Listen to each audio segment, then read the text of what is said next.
Oh, you can see the juice. Okay, I need to drink it. That makes me.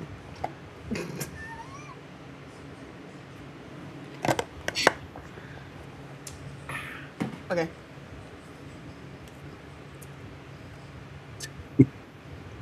So Hi.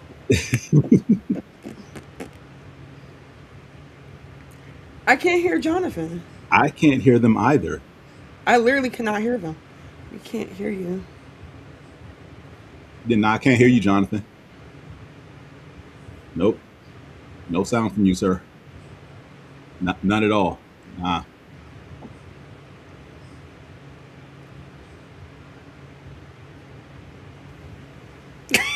Me? Joy, you're on screen. Why am I on screen? Why am I on screen? That's how I mean. Why am I Because I on? guess we're being introed, but I'm not getting audio from I them. can't hear Well, anything. if we are being intro, then I will say, hi, I am Joy Stevens of the Moana Nui podcast, and I go by Joyride08 online, but you can also find me and some of the other stuff I do for the Moana Nui podcast, like Vistory, Hidden History, Moana Nui After Dark presents What You Watching, and sometimes I pop up on the sports channel just to talk crazy to other people, and that is me. And we will move on to the next person. James, you're next. Oh, back to me. Now I can hear. Now we can Yeah. hear you. Good. Appreciate it. I'm James, also with the Moana Nui podcast, showrunner and co-host of the opinionated variants of the 616, Geek Speak on Sports, What You Watching, and Joy's sidekick on Distory. So keep myself busy a lot in the social media streets as well, and I post a lot of nonsense and craziness on IG and Thread at my tag right there. Okay, like it. Let's go on to the next person.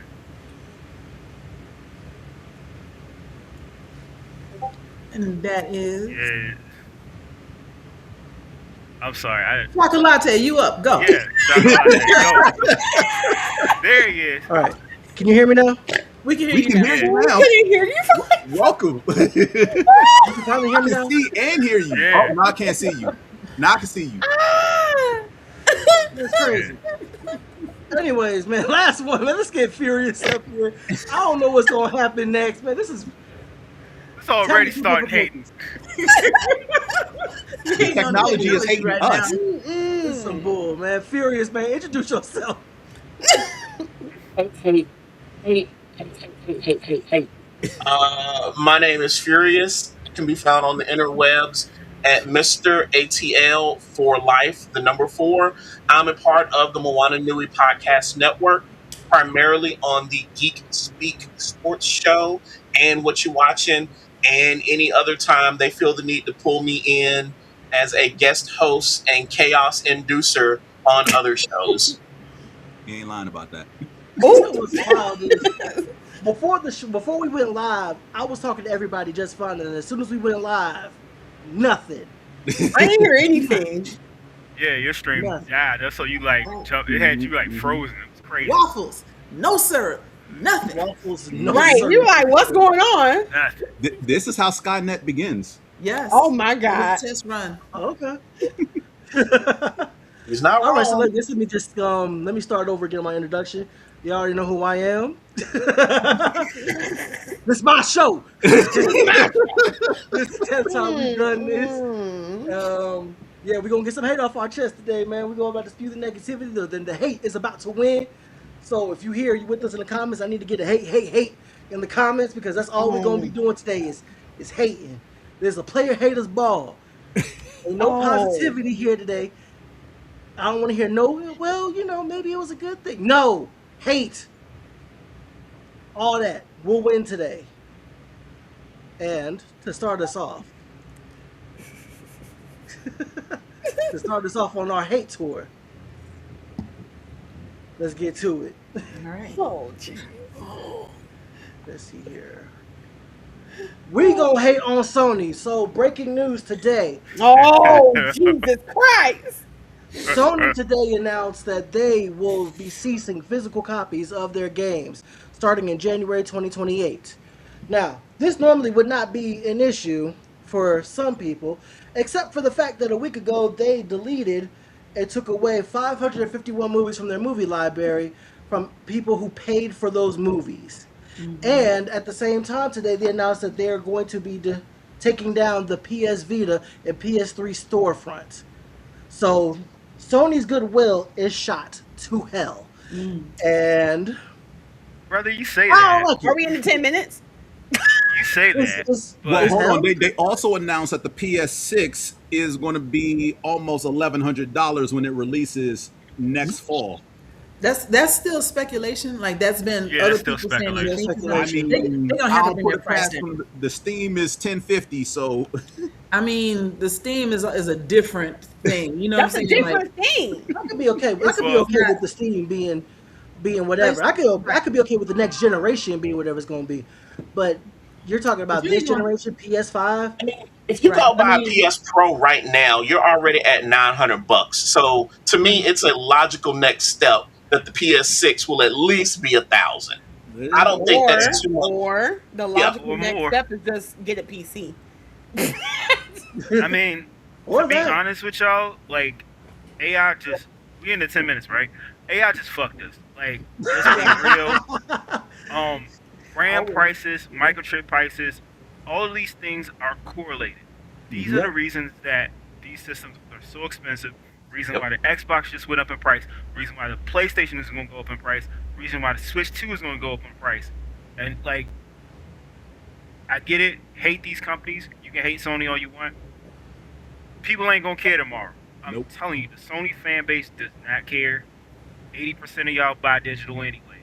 So while this sucks, I'm not saying it doesn't suck. It is absolutely horrible.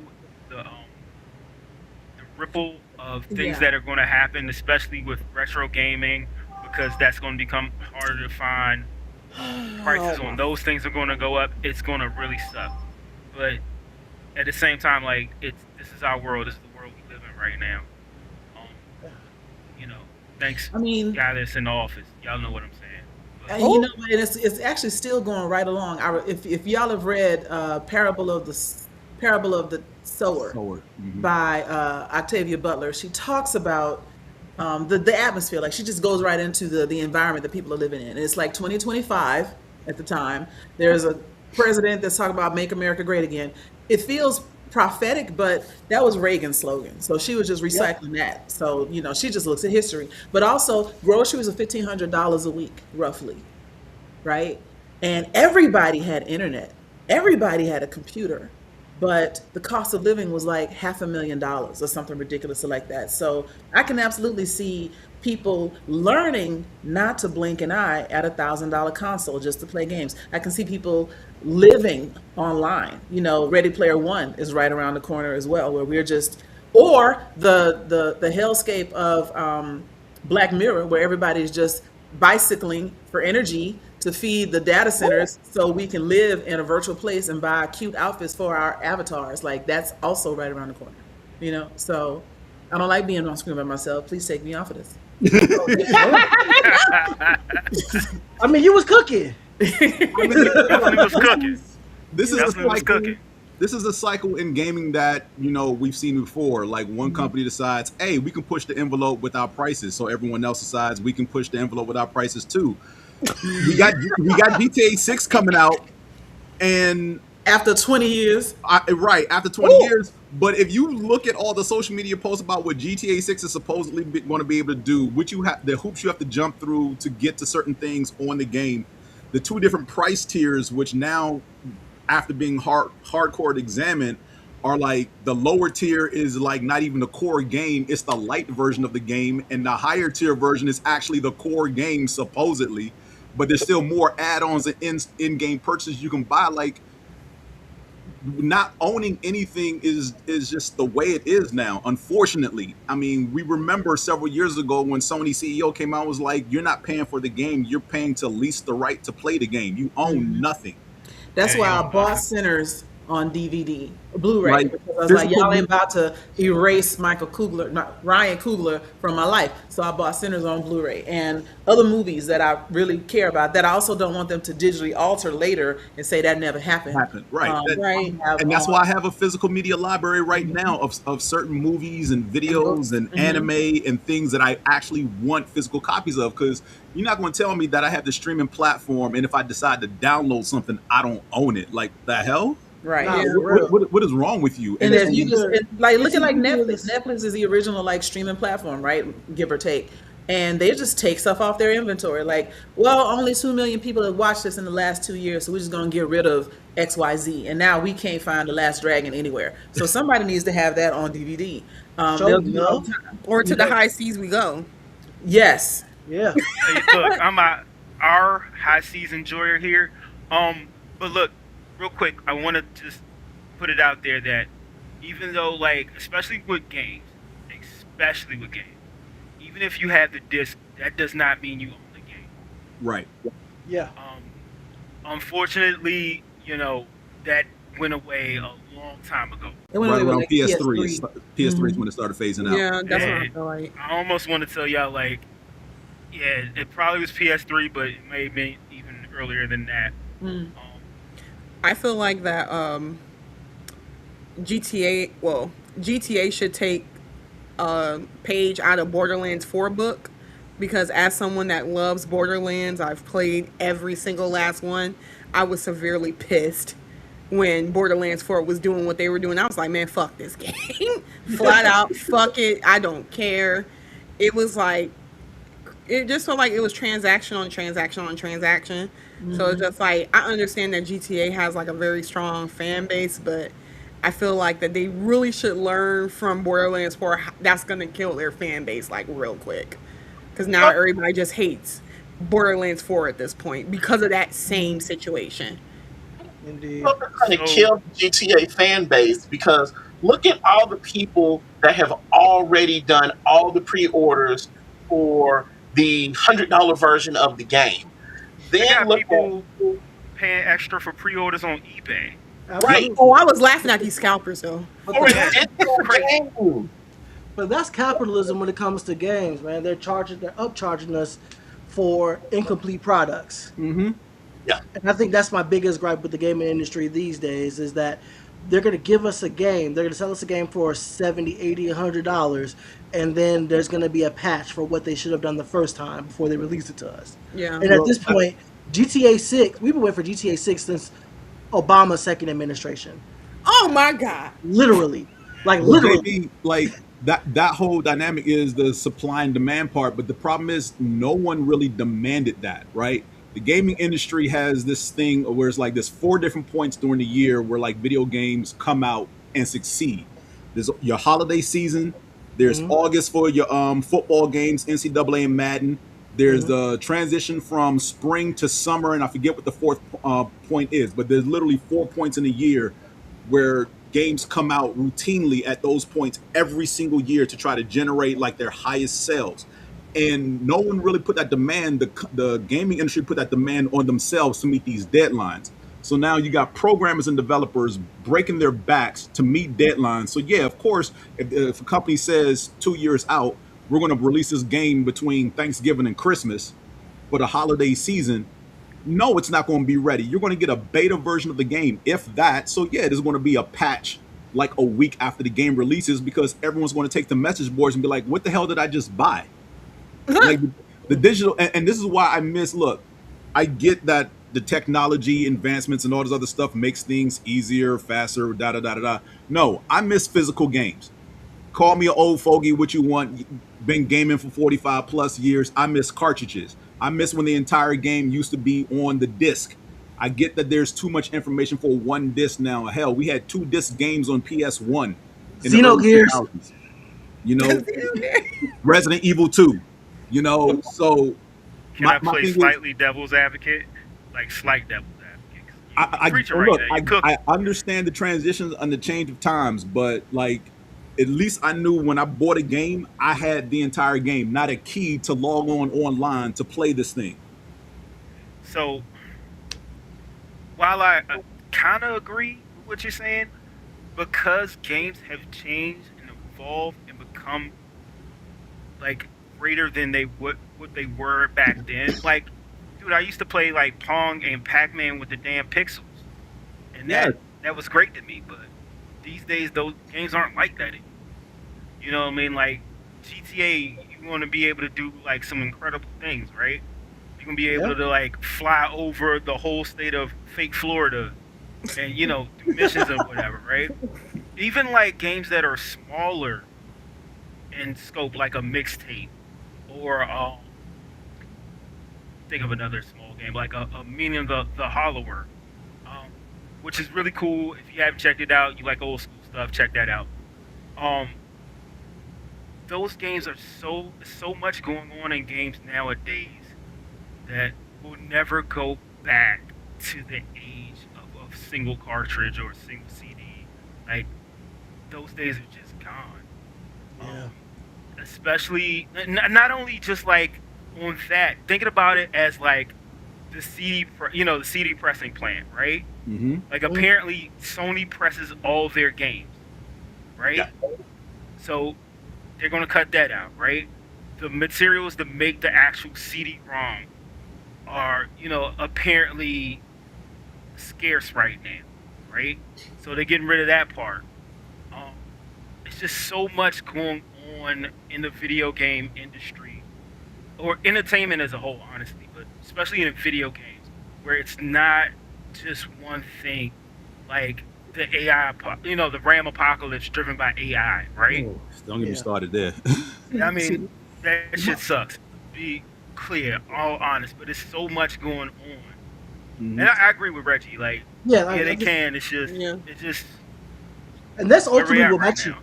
Yeah, that's ultimately what my chief problem is that hmm they can pull the plug on licensing or whether or not you did or not, and you pay full price for this. And that's Yep. why I Agreed. brought up the people who paid for those movies. Like if you bought like Scarface or Batman Begins or whatever, and they just decide, you know what, we don't own this anymore, and we're just gonna yank this from you. hmm That's just gone. I That's do money you you one better. paid. I do you one Well, better. I'm wearing the jersey from Guardian Games of Destiny 2. Mm. Right? We saw what just happened with D2 like a few weeks ago. Yeah. D2 Sony's is running like they released their final update, released everything, and within the first week of saying this is it, they reduced the price of the last two expansions or features, whatever it was that came out, down to like 10 and $12. Let people buy the complete thing for like $40. I'm talking about from like Lightfall all the way up through current day. $40 for Sheesh. everything. You're talking like 7 expansions. They're just Sheesh. giving it away. At some point within the next 2 to 3 years, Sony's going to flip a switch and be like, buy D2, and everybody's going to be asked out. yeah. Yeah. well, not if the bill gets passed that's currently being proposed to Congress for game preservation, where hmm Yeah, to even stop in a killing game games. where if And that, it's an online server, what they're pushing for is there has to be a way for me to play Destiny 2 as a solo campaign on my local device without the need for the internet. It's passed in California, which I'm glad they did it in California, because typically, if it passes in California, that's not necessarily an automatic, it's going to pass for the rest of the US, but typically it will. It's like a little litmus test. Yeah. Also, mhm. the other thing that I like is this, I believe, will have a lot more people looking at Steam and being a PC gamer. One Yes. thing I like about Steam, they came out years ago with I forget what license was being negotiated, but Steam was like, we will never take anything out of your library. And while I can't 100% guarantee that that's true, I've never noticed anything get pulled out of my Steam library.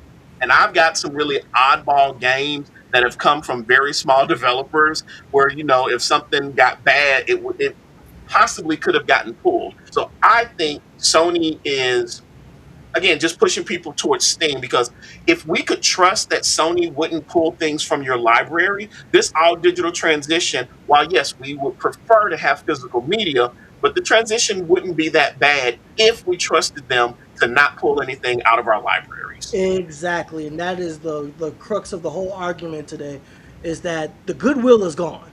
Oh I yeah. Yes. mean, Yeah. the goodwill is completely shot. But Oh, All right, I just wanted to cover that real quick because, man, fuck And Sony fuck for the that. dynamic pricing.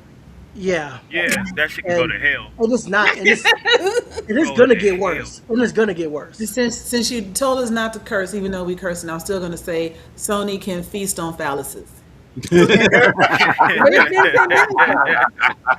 That's a good way to put it. Yeah. I mean, they're gonna So- learn all those other systems that failed because of the high price tag. Yeah. Max. 3DO, All right, man, Atari Yeah, Jaguar. 3DO. Jaguar! Right. If you in the comment section, man, let me get a hate in the comment section because I'm about to get started on the real hate, and I got to start here. I have to. Wow. Oh no. Can I start? I want to start. Let me start. Why we hating on Play Supergirl? the game, though? coach. It's not the movie. It's not the movie. No, it's not the movie. Okay, it's not But- the movie. Okay. Nah, but by all means, go ahead. Okay, I don't mind going full screen for this one. I hate that little girl. I hate that little girl. I hate I was gonna everything get to it. I was gonna get to her. Yeah, I hate the way she talked. I hate the way that she walked. I hate, the way she dressed. I hate all of it. She got on. I also, just being serious for a moment, I hate that whenever they try to make someone seem innocent or intelligent or sympathetic, they give them that doggone fake and British accent. I hate that too. Really? I just realized that. I Yep. hate it. It just adds to white supremacy on a whole different level. I hate that for real in my soul. There's no reason for an alien on a whole nother planet, another galaxy to talk like this. Wherefore is this British thing coming from? So yes, her. Hate her. She's a wonderful child in real life, but that character, I almost wanted her to get hits. I wanted somebody to knock her out real good one time in the movie. Just hit her, just knock some sense into her because she was so petulant. She reminded me of Princess Leia in Obi-Wan, who I also hated. Dang. Your whole life is in danger, and you walking around talking about what you will and won't do and what you demand because you was some heir to a throne. Girl, if you don't get all the way the hell up out of here. I'm trying to figure out who I hate more between this child in Supergirl and the teenage boy in Extraction. Who literally did the opposite of everything Helmsworth's character told him to do to stay safe and live. It's like, stay put. I'm going outside. Yeah. Look after your brother. I'm going outside.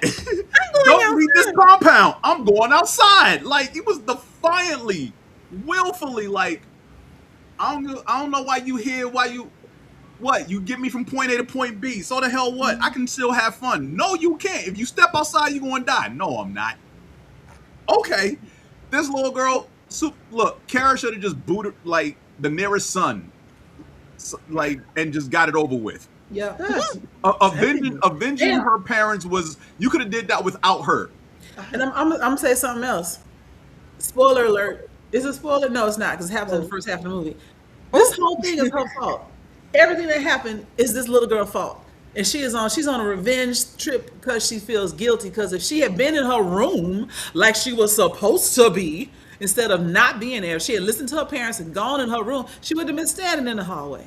And if she hadn't been standing in the hallway, then her brother would have jumped out and tried to scare her, which popped off the whole thing. And everybody would have lived minus a few tools and swords. It's all her fault. So her trying to get revenge, girl, look in the mirror. And go to bed when they tell you to go to bed. I'm just saying. Yeah, it's a little bit late, man. It's a little bit late, but that was y'all. That was the fact. I mean, the movie's been out, I didn't know it was 2 going weeks now? It's not like I spoiled the end of the movie or anything. Right. That's like in the first 15 minutes. You be all right. See, that's not bad. You be all He right. said Tariq from Power is the 100% Earth. First of all, True. Tariq and I've never watched Power. Yeah. Tariq I've and never watched Kanan. Power, Tariq and Kanan. but I will Let's agree talk with you. about it. I didn't watch Power past like the first 2-3 episodes because like mind you, I'm down for whatever, but even for me, I was like, it's a whole lot of sex in this show, and like it seems to be driving the plot, so I'm out. And I This didn't man want. just, he just wanted to hump on his high school crush, man, the one that got away. That's it, because his wife Let didn't go. believe You him. ain't in high school no more. Let go. She Right. don't want you. She didn't want him. Move on. They was having so much sex. I'm surprised the viewers didn't get pregnant. I mean, for real though. All will of never that watch was Power. Okay, in cool. real life It's and like, fiction. all Let they your did- high school crush go. Move on with your life. All they did was lie and clap cheeks. That's it. That was the whole dynamic. They Again, lied you to make each me other. glad I haven't watched this show. Yep. It's a I good haven't show though. watched It's a this good show. It's a good show though. I'm not knocking that, but you're making me glad I've never watched it. Yeah, this is not making me want to go check it out. Right. Yeah, it's not It's a into big my rich town. yeah for this. But I need to get. Can to you get make a back to drinking this. game out of it for every time they clap cheeks you drink?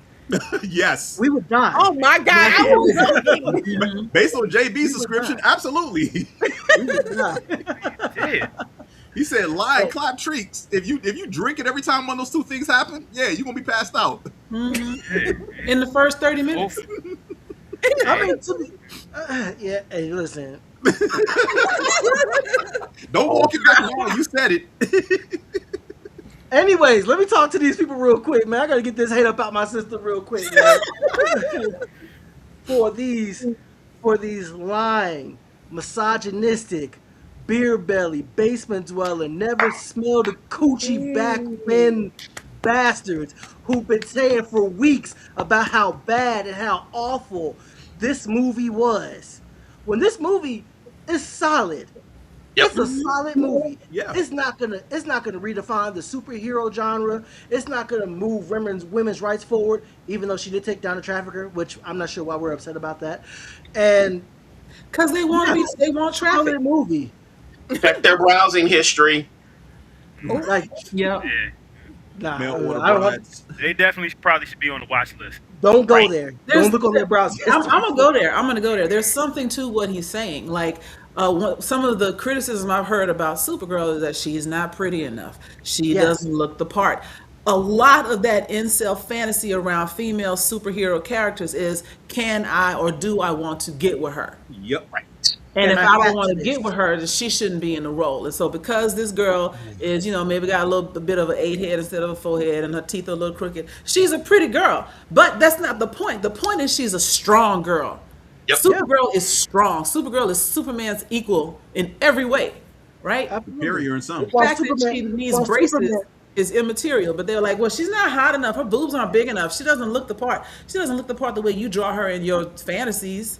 Your little Nobody doodle. want that Meanwhile- dusty ass. No Right. way. Shut the Go fuck ahead, up. look, if that's what you want, go ahead and pull out that crusty sock and stay in your bed and do what you gotta do. Meanwhile, they say Superman. The Superman movie last year was not that good.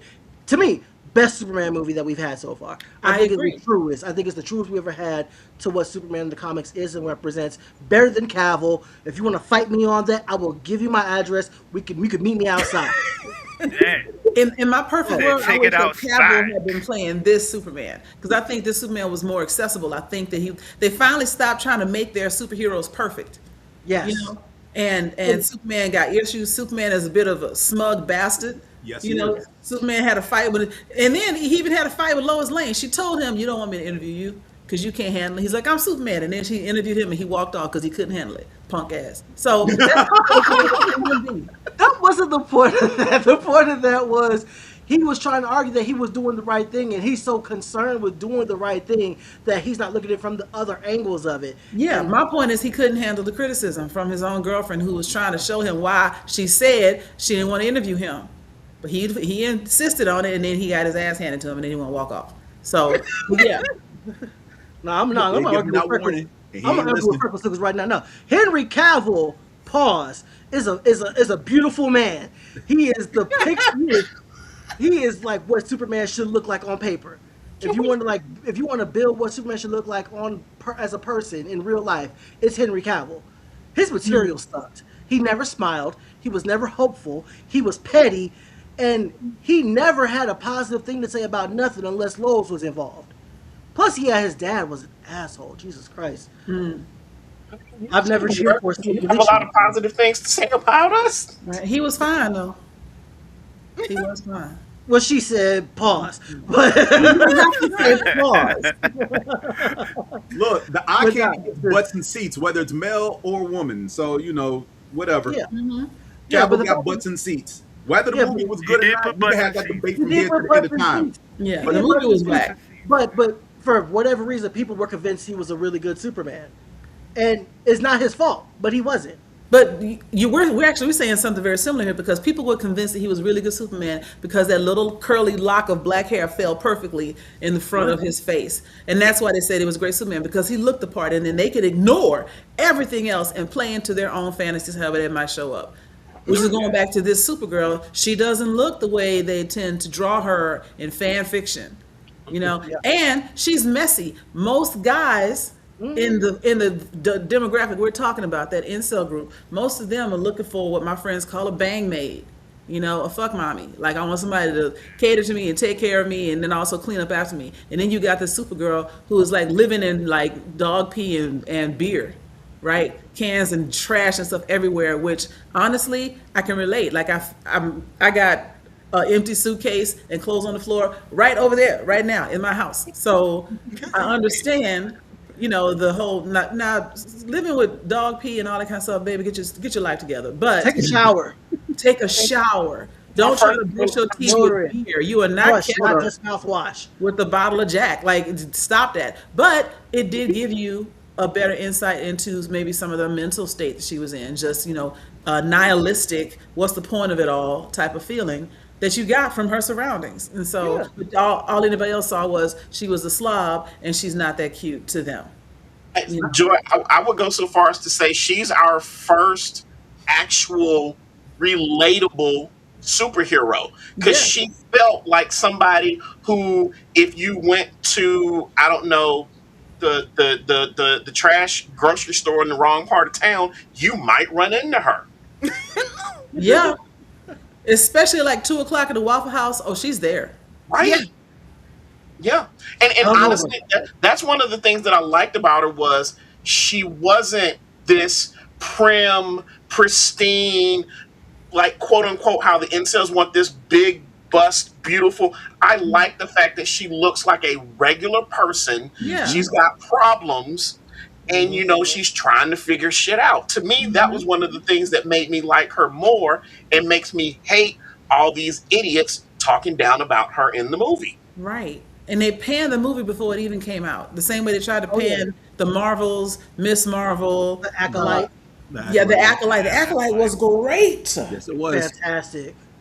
Yes, it was. Fantastic Acolyte. JB, real quick, I gotta disagree with this. Just Reggie approved in the comments saying it's a movie nobody asked for. Like, disrespectfully, shut the fuck up. People are tired of Superman and Batman films. We really are, because DC / Warner Brothers or whoever the hell owns them this week, because it'll be something different next month, is constantly putting out a Superman film and a Batman film and a Superman film and a Batman film, and I'm tired of that shit. And the general populace is tired of that shit too. We want to see other characters. Now, you can say that specifically no one asked for Swamp Thing, The Authority, and whatever else James Gunn has on his slate, but damn it, it's not Superman and it's not Batman. It's something different. Because I'd be damned if we get another, Robert Pattinson's working on a sequel to his Batman film. So that would be 15 Batman movies? Something like that. Last year was the 10th Superman film. Like, can DC / Warner Brothers give us something aside from those two? World's Finest be damned. I'm just saying. I would say we had a movie about a talking tree and talking raccoon and we cared. Right. Marvel is willing to go that route. They did a good job of digging into the crates and finding something that was, because most people didn't know the history of the lore, they could make whatever they wanted and it was going to work, and it was cool and it was cute. And Guardians of the Galaxy became a hit out of nowhere. I love Guardians of the Galaxy. And if DC had better direction and if they had done some things differently, the Suicide Squad could have been that for them, but they decided they were going to try to be serious. Which one? Yeah, The first one? Suicide First Squad. one. The first one could have been better than what it was because you wasted a lot of talent. Too many cooks in the kitchen. It was too many cooks in the kitchen on that one. It was too many cooks in the kitchen. Now, we'll say, what's the name of the show I like? Peacemaker. Peacemaker. I would watch a full-length Peacemaker movie. Because I think it's like with any of these heroes, if you tell them the story, but you won't be able to see him in Peacemaker because he's not there. You tell them the story, you get us to care, then it's whatever. Tell the good story. Okay. Can't No, I do was it. saying because you said you wanted to see a full length Peacemaker movie. I'm like, Oh. but if it's John Uh. Cena, you're not gonna see him because he's not. I thought you said you're not gonna see any of his hair, and I was like, what? No, he did. Well, he did get a So hair long. It's ball transplant. right there. So He did get a long. hair He's transplant. So yeah, Oh, he did. yeah, he I did. didn't know that. Right now to get a transplant. Oh, Yeah. he he's got- bald. he- Oh, okay. Well, no, not anymore. He's not bald. Because he did an interview around WrestleMania early this year talking about he went to like Germany or someplace in Europe and got a hair transplant. No, And no, he no. talked about- He Yeah, recently he shaved his recently head got again. We could do another transplant. Okay, Yeah. Like another. that's this week. gotcha, Yeah. gotcha. All right. Next, let's move on, man. Let's move on from here.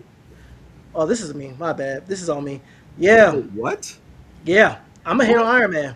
What? The movie, What? the character, I'm a hate like on what? Iron Man. What Yeah. the hell is Iron the hating Are you on? talking about Iron Man, like Explain Iron yourself. Man, or you mean or Robert Downey Jr. Iron Man? No, no, no, no. You hate I Tony think Stark. here's the thing. The only positive thing about Tony Stark is that he was played by Robbie Downey Jr. That's the only positive thing I have to say about him. So you don't hate Iron Man, you hate Tony Stark. I hate Tony Stark. Okay. Okay. Fair. I can get with you on He that. said he was Iron Man. This narcissistic, self-important, flip-flopping Flip, flop. bastard. I will forever have beef with it. I will forever hate this man for trying to delete Bucky from this world when James Buchanan Barnes was a victim. Okay? James Buchanan Barnes was a victim. He had no control over his mental faculties. He was a slave to Hydra. He was under their control. He did not want to kill Howard Stark. He did not want to kill his wife.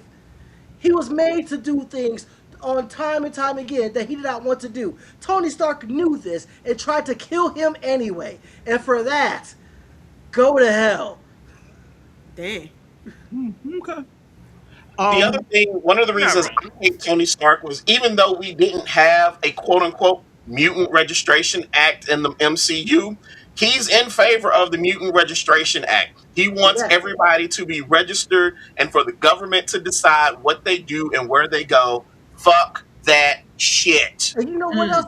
Amen. Let me piggyback off that real quick. Let me piggyback. This man signed the Accords before telling anybody else because of his own guilt, because he had ChatGPT destroy a whole country. Oh,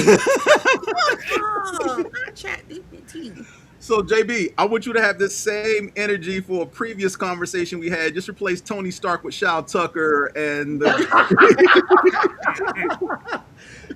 I mean Bucky with Shao Tucker and Hydra with the America's government. So yeah, same thing. Bro, what? No. Yes, First of all- same energy, same First energy. of all, for help But with no, the America's government. That's the America's government is Hydra. Yes. To hell with Tony Bucky would have helped with Shao them. Tucker. Tony would have helped them go catch some freed slaves. Yeah, Tony would have done that. Yep. I mean, in the comics, Peter Parker's Aunt May getting shot at is Stark's his fault. fault. Yeah. I mean, Yeah. even though Kingpin put in the hit, it's still Stark's fault. He convinced him to reveal his identity to the world. Yeah, So you, this the funny is- thing is, you bring this up, and it honestly, I really agree with you because Iron Man was my guy, man. Like, I was a ride or die hardcore Iron Man fan, right? Yeah. Man, Civil War happened. I was like, man, fuck this dude, man. Like Wait, which Civil War? The movie, the comic books? the comic books. But I mean, even in the movie, like I'm like, dude, you got a teenager to help you fight. Yep. Like, what the fuck is wrong with you? Like, what are you doing? Like, I get it. This is the crossover that it needed to happen for both Sony and the MCU. But like, Peter Parker is a teenager. High He's a schooler. A kid. whole teenager. A High child. schooler. He had Fighting homework. against, he was the OG Javon Evans, where he's 17, his ops like 35. Like, what is happening right now? Who won You it? know what I mean? Like, yo, I should be worried about school and books. I gotta look out for dudes who are like investing in 401ks. Like, what am I doing here? Now he's Like- trying to be the youngest in charge. Exactly. You It's know. why the end of Iron Man, what was it, Iron Man 2, where Furious interviewing and says Avengers Initiative application, like Black Widow's report. Iron Man, yes. Tony Stark, no. Yeah, Exactly. Yeah. exactly. Yeah. I rock with Iron Man, but fuck Tony Stark. Oh, the worst, bro. And for anybody who's in the comments who's talking about some Team Tony and Tony's the GOAT or whatever, I defy you. If somebody tried to kill your best friend, were you gonna sit there and let him do it? Or are you No. gonna step in and fight and help your friend out? You Tony, gonna Tony Stark is exactly the asshole that they write him as in the comics. People just like to identify with assholes. He is rich, Yep. he's entitled. Yes, he's super smart, but that doesn't stop you from needing to be a better person. You know, and the fact that you can create all of this and look the other way for years, and then just because it happened to you, which is so emblematic of so many, like I'm gonna say it, I mean white people. It's not a problem until the problem comes to your doorstep. He wasn't worried about all the weapons he was creating, talking about we built some recycled benches in the park, but whatever. He wasn't worried about none of that until that shit got him in the chest. Got him. Right, and then he's like, "This is terrible," and then he realized this is terrible. I wish I should stop this, and he really stopped it out of revenge. First of all, because he could have gone anywhere to any conflict in the world, he went back to where they had held him. Right. First. Because Yeah. they had his weapons. And how did the enemy get my weapons? Oh, Right. that's right. My second in command did it. And you can act like you didn't know that they had your weapons, but you knew you built them. Right. You knew they weren't used for farming. So yeah, Tony Stark is a whole ass. But Iron Man, over the course of the season, because Iron Man and Iron Man 2 was still a whole asshole. But He was Iron a- Man got better by the time he sacrificed himself in Endgame. Endgame. The He had a whole single thing that he did that was good and wholesome and benefited everybody was his sacrifice at the end of Endgame. Everything else was his fucking problem, his fault. I got a problem. Everything. I got a problem Everything with was that his plan in fault. Endgame. I got a whole problem with that plan in Endgame. I said this last week at the towards the end of the show. How come they got time travel? They can all do that. First of all, how come nobody did their homework on Vormir? How come nobody did their homework on Vormir? No, because no one. First of all, Earth wouldn't Nebula know knew. about it. Nebula did. No, the only person who would have known is Thor, but apparently he didn't know because he didn't pay attention to school. He was too busy wielding this Mjolnir and being godlike and enjoying rebels and bullshit. Nebula knew. Did she though? Nebula knew the Nebula had a concept. single She didn't focus. know She the knew the whole. She concept. didn't know the whole plan. She She knew didn't know the whole what plan, but she knew the Vormir was. concept. She said, Nebula had a singular She focus. You were talking about somebody Yeah. hating. Nebula here's been the thing. hating on everybody Right. her whole life. she's a prime hater. She's a prime Yeah. hater, justified hater. Yeah. Yes. But my problem is, how come y'all didn't use the time travel mechanic that y'all have to go jump this man in the garden after he did the first snap? Y'all He knew wasn't that in the all garden on the Thrones first were in snap. one location 2 weeks before he destroyed them. Why didn't you just go there? Because they stupid. Yeah. But they The also movie didn't would know have he only was been 20 minutes. Two Yeah, of them that's the died for other no thing. reason. Two of them Should have only died for been no 20 reason. minutes. Two of them died for no reason. Well, no, one of them did die for a reason because it was the only way they was going to get the Soul Stone. Yeah. Nah, they could have gone to Earth and raised the puppy, then tossed it over. And my thing is, Wow, okay, now you gonna have Peter on your ass. Way to Yeah, go. they suck, man. Here's my thing. Here's my thing. Absolute horrible people. all of this could have been avoided if Scarlet Witch wasn't in love with her sex bot. I mean, let that go. Sex bot. You gotta save the world. Download that. It's just Jarvis in a suit. Download that into a hard drive. Take that stone and destroy it. Y'all doing all this stuff trying to save his life. He is not alive. First of all, it's But Jarvis I with a think stiffy- maybe it's he stiffy- had the attachments that she wanted and not the attachments that she needed. Man, It's Lilo.com. It's all vibranium the Jarvis attachments with Tibian features. Trust me on this. At one time when Scarlet Witch was fighting Thanos down on the battlefield, had she just took his head, that would have been the end of it. Right. Hey! So many options. So Yeah, many but she was still scarred by inadvertently killing the Wakandans when what's his name blew himself up. So No. Yeah. Let's move on, man. Yeah. Let's move on. Mm. All right, who has a beef with this guy? Me. Oh my I do. Oh, I do. man. I have a beef How with can this guy. How you Mr. got beef Never with somebody you Please, can't never see? This a seen blank picture nothing right wrong there. with Right, this wrestling. is Look, back. I see a belt. Yeah, a belt just floating in air. exactly. T-shirt, hat. Who? I got a problem with this dude from like day one of showing up. And if you are roughly 30-ish or in your 30s and you started watching wrestling in the 2000s and this is your guy, allow me to say I'm sorry for your childhood. It sucked because John Cena is everything that was wrong with wrestling coming off the Attitude Era. And don't get me wrong, the Attitude Wow. Era was pushing boundaries and did a whole lot of things that definitely wouldn't stand today. It wasn't perfect. It was horrible a lot of the times. And I'm not catering or caping for it. But the powers that be, and I won't name their names, you know who they are, that put him in the forefront and allowed him to be the face of wrestling for damn near 2 decades, ruined a lot of careers. This man personally, single-handedly stomped out people from growing, ruined great storylines. You get into wrestling to lose yourself, to get involved in the story, to embrace the possibilities of what could happen. And all he did was just stack championship after championship after championship with whack-ass storylines that went nowhere. Oh, my favorite wrestler's getting his ass beat by a conglomerate of villains. Raw's about to go off the air. What's going to happen? Dun, dun, dun, dun. Cena's coming down the ramp to save the day. It's like Superman and shit showing up to save the world. He's Super Cena. exactly. He is everything. Look, if you grew up loving him, again, I feel sorry for your childhood. It sucked when it comes to wrestling because you missed some great stuff before. And honestly, wrestling mostly has been better since he's been gone. You know, I appreciate his part-time. Look, his farewell tour was nice. That was probably the most I got as far as enjoyment of his wrestling career. His But U.S. title run? when he beat Dom, no, that sucked. No, not that. I'm talking about like the U.S. Open Challenge. The first one he did. Yeah, the U.S. Open Challenge was kind of dope. That was dope. No. We got It wasn't- Sami Zayn. It wasn't We got the challenge. Sami It Zayn, wasn't the Cesaro. challenge that was dope. It was the spinner belt that was dope. We got Kevin Owens. We got Kevin Evans Yeah. through the Open Challenge.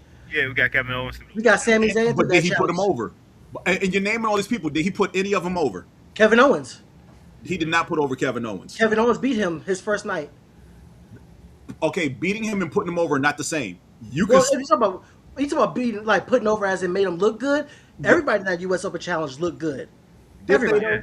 Yes. Nah, Yeah, I gotta no doubt. disagree. Yes. 'Cause Everybody looked good. I'm still mad at the Sheamus run. I'm still mad at the Nexus story. Well, that's There's no justified. reason he should. There's no reason he should have beat Nexus. That's justified. I mean, I kind of agree with you on that but you know why that happened. Of course, I know why that happened, but it shouldn't have happened. I mean, that was at that point in time. That's the way it was going to end. Yeah. And it seemed like no matter what the story was, as long as he got his butt beat on Monday and Fridays, that was fine. But come to pay-per-view, he was going to win no matter what. Oh yeah, he was lifting his hand on Sunday. So yeah, nah. Kick rocks, John Cena. I don't miss you. I'm glad you're gone. I'll be happy when Brock finally has his last match too, because he's another one that can kick rocks. Yeah, me too. You Yep. know, Brock on the interpersonal level can kick rocks. I think Brock, when he's focused, is one of the best wrestlers of all time. When he's focused, when he likes you, Yeah. he's one of the So best wrestlers of all time. Brock, when he first started, I like that Brock. The first 5 years of Brock's career, that was phenomenal stuff. Brock, since he came back from the UFC, nah. It depends on who he's facing. No, it doesn't matter who he's facing. Because Brock versus AJ, Brock versus Finn, Brock versus the last man standing match against Roman. These two matches against Oba have been really good. The match against Seth at WrestleMania. You mean the one where Seth basically only just stomped him 5 times to get the win? It was a hype moment. Yeah, He it was. sold for him. I was He hyped. sold- he And sold again, for this is him. why I can't get with Brock afterwards, because Brock stopped wrestling when he came back from UFC. Yeah. And that's why I have the problem.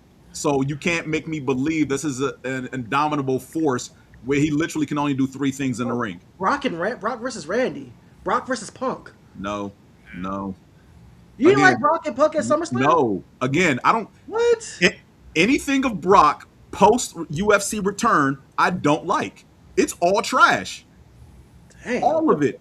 Damn, Because again, he can't. Man, I don't Brock, even like Brock versus Big Show.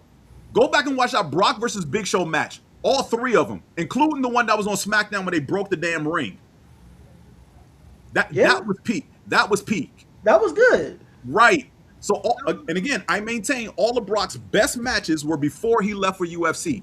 When he got back from UFC, no, you're not going to convince me any of those matches were good. Okay. Anybody else got anything to say about Cena before we move on? Peacemaker's a great show. The only redeeming thing that I can say, but yeah, his wrestling career, nah, kick rocks. I hate this dude. Dang. There's also his entry in the Fast franchise. What entry in the Fast franchise? He showed We up and don't talk died in about like that. 2 scenes. We don't talk about that. Yeah, that didn't really happen. We don't talk about that, but we will talk about the Fast franchise later. Oh, nice. All right. Now, Whoa. now, now, I know what this is. listen, now, hear me out. Aren't you about to say you hate that he's dead? You can be quiet. I mean, I do hate that he's dead. I do hate that he's dead. The only thing can happen. I don't know. I boo-hooed. Listen, I was in the movie theater watching New Mutants when I got the news that he died. Why was I in the theater watching New Mutants? I don't know. Pause. You went to the movies to watch New Mutants. Yeah, that's what you need to pause on. It was during the pandemic. You could have saved your money and literally done anything else but watch that film. I was bored. Is it that or staying? You couldn't have been that bored. You could I have was dropped the that hammer bored. on your foot. I was that Dang. bored. Listen. Look, man, JB, you gotta do what you gotta do, homie. I ain't mad at you. Thank you. Thank you. We I all can't did. co-sign that We all nonsense. did silly things during the pandemic. I did try not to pay to make see New bread. Mutants. Yeah, no doubt. But I did a no, lot of my silly issue- things. Paying to see New Mutants was not one of them. Well, I fell on the sword for everybody. Appreciate your sacrifice. Because it definitely wasn't gonna be me. It's nah. gonna be me. But Now, you my know. issue, I use this picture, but it's a wide spreading issue that I can't stand. I can't stand, and we've talked about this before, me and you, Jonathan, but I cannot stand that there's no plans in place. There's no thought of idea that we're gonna get a replacement for T'Challa for this. We have 87 Supermen, 27 Batman. We got like 18 Spider-Men, but we can't get a second Black Panther. We will. We're going to get a replacement. Black Panther. This whole take is lukewarm at best. I mean, they didn't recast him; they reincarnated him. They've already got his son, T'Challa, son of T'Challa. All they gotta do is age him up to be with the Young Justice, whatever. Not Young Justice, The Young Avengers. Young That's a Avengers. legacy He's gonna be character. in there. I got general issues with how Ryan Coogler has treated some of the characters in Wakanda in general.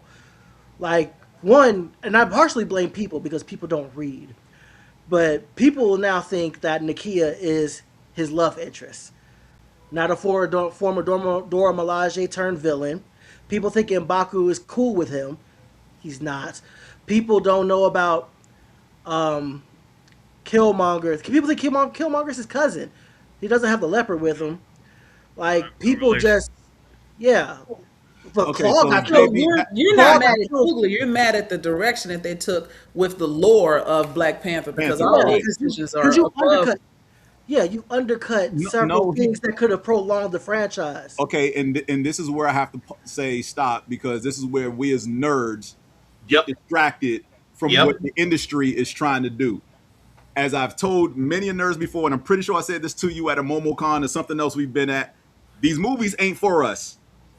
As much as we are nerds about these things or whatever, these movies ain't for us. These movies are for the general populace who have never read a comic book, never seen a cartoon of any of these characters whatsoever. It's to get their butts in the seats because they still outnumber us by a lot. Yeah. They outnumber damn near 10-1 at least, if not more. So if I can get 10 of them in the seat to your one, I'm winning on that point because that's what I'm wanting to see. I don't care if 50 nerds come see this film. I want the 5,000 people who've never heard of any of these characters to come see this movie because then you hope that their love of the film may drive them to learning more and then reading those comic books. But for those of us who either grew up with the comic books, watch cartoons on TV or whatever, they don't care about us. And that's something we got to get over with. And secondly, you're I won't say you're missing, but you're misguided on the how many Superman and Batman, whatever. You're talking about franchises that have been around 40, 50 years as far as movies go.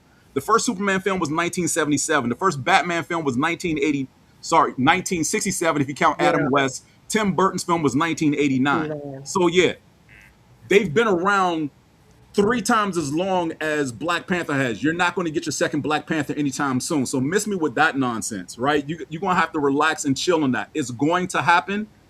Probably not as fast as you want it, but it's definitely going to happen. Like, y'all got to take a temperature, like, just level out with that, because I've seen many chat groups with people like, they need to replace T'Challa. They did this with Superman and Batman. Okay, yeah, when you got 15 films over 50 years, you can do that. And plus, I agree. We got 2 Thunderbolt Rosses. We had 2 Vandals. Because one... Thunderbolt Ross is not a major character in the MCU films. Maybe in the comic books, but not in the movies. He got replaced with an understudy. Come on. Replacing him is like, who cares? Right. Yeah, they were going to turn him into Red Hulk eventually. They just sped that up because of Same thing with reasons. Shuri. Even in the comic books, it's canon that she becomes the Black Panther. Black Panther. Yeah. I mean, I'm not even, like, she was Black Panther for a cup of coffee. And don't even get me started about all the fumbling they've done with the Black Panther IP, like, in the time since. Well, the other thing you have to think about is they have to give the general populace time to grieve over the loss of Chadwick Boseman. Thank you. If you replace him too quickly, you're going to alienate the people who are coming to watch your movie. Now you can, because again, they're going to recast him. There's no way we're not going to get another T'Challa, just as James has said. But again, you've got to give people time to grieve, because for most people, this is not their introduction to Chadwick Boseman. You've got him playing James Brown. You've got him as Thurgood Marshall. You've got him as so many other characters. Jackie Robinson, thank you, that are beloved by the Black community and some other non-Black people who just happen to know who he is. So give people time to grieve. Once that grieving period has passed, we'll start to hear the rumors. We'll start to see the articles that have legitimate suggestions as to who the next T'Challa might be. But again, let people get through that grieving period. Yeah. Then we'll start to see something. And I wasn't suggesting that, well, when I say this, I wasn't suggesting that we replace Chadwick, like, tomorrow. But I get you, but still, again, Yes, but still. I think you've got to give people time to grieve. like, my problem, like my chief problem with Wakanda Forever is you made a deliberate choice to confirm his death.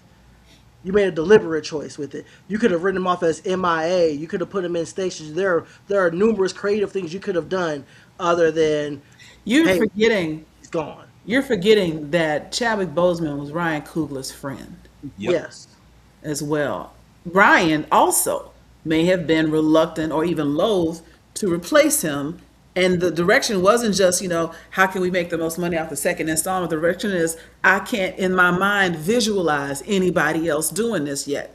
And so there's that. And so being someone who hasn't read any of the comic books, not nair, so, but still find myself being a fan of Marvel Marvel Cinematic Universe, I was very, very happy with what they did. And that the second movie, for everyone that was grieving, it was collective, wide open in theaters wake for T'Challa, and the way they did it, and then even bringing in Killmonger to talk to bringing in Killmonger to talk to Shuri in her dream state.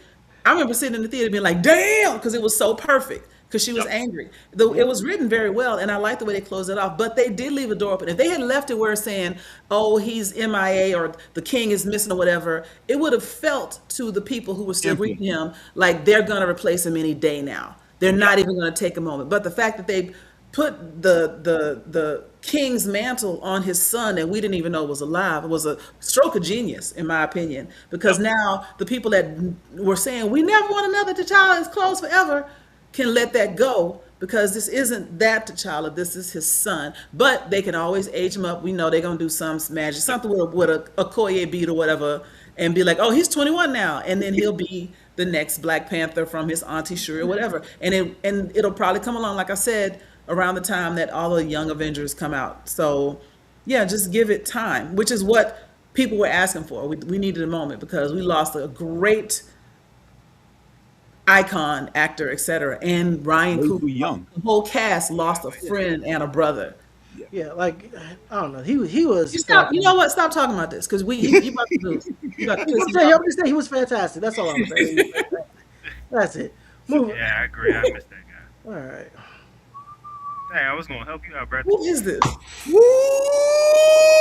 Oh no. Gabby Braun from I Attack have a on Titan. laundry list of the ways I would like to end this little girl. Oh wow. She did nothing wrong. I understand that she is a child soldier. I understand that she has been conditioned to think that she is a bad Eldian. Because of her Eldian blood, she thinks she's a bad person. I get all that. But you ain't gonna tell me that this little heifer gets to climb a rope into a blimp of retreating forces and decides to kill my boo, my baby girl, everyone's fan favorite, Sasha, in the head. Nah, she gotta go. She got her dead in the chest. It was dead in the I chest. don't, wherever. She gotta go. Kill Gabby. Hit her with the bus, back the bus up over her, build the jail over her rotten corpse. Jesus. This chick gotta go. Chocolate, I have you seen would Attack on chop her Titan? up and feed her to gators. Chocolate, have you seen Attack on Titan? Oh, your mic. Your mic is like not.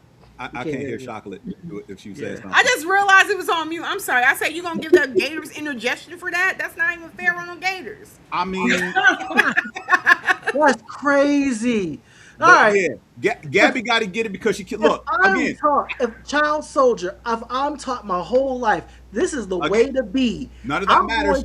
She killed Sasha. That's all that matters. That's my whole point for hating her. Is she killed Sasha? She could have killed any of them. I feel you. Emotionally, She could have killed anybody else in that blimp but Sasha. Sasha killed one of her home people right in front of her.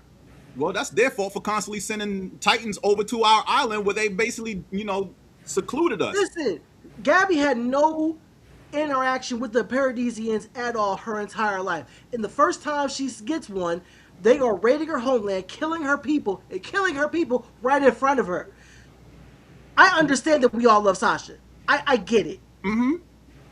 But Sasha was just the first to get it. She was going to give everybody this. She was going to dump the clip in everybody. Sasha was just first. And I blame all them dudes in that blimp for not tossing her ass out there with no parachute. Because she would have died when she hit the ground. She would have. Yeah. She would have. Because that whole arresting her, nah, this bitch needs to learn how to fly. Wow. Dang, said She bullshit. needs to learn how to fly the hard way. But nah, Faith. Let her know what sudden impact really is. Nah, They don't win fuck without Gabby. her. They don't win without her on this side. Bullshit. I don't care. Look, first of all, there's no winning in this. I've read the manga. Nobody, to anybody who's Just seen that it, everyone if else you've is seen, a hold on, product if of you've their seen the environment. anime and not read the manga, newsflash, the ending sucks. Nobody really wins. There is no quote winning. Aaron was right. Stamp the whole world out. Because That's the apocalypse came anyway. They think Aaron's going to end the world. We got to take out Aaron. Guess what? Everybody still died because everybody still went to war a generation later. It was multiple generations later. And the world still ended. And guess what?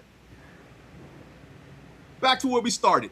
Because it's not like Eldian blood can be washed out of everything. Sure, Aaron took away their ability to turn into Titans, but Eldian blood still exists. There's still the possibility, which they hint at on the final page of the manga. Yeah.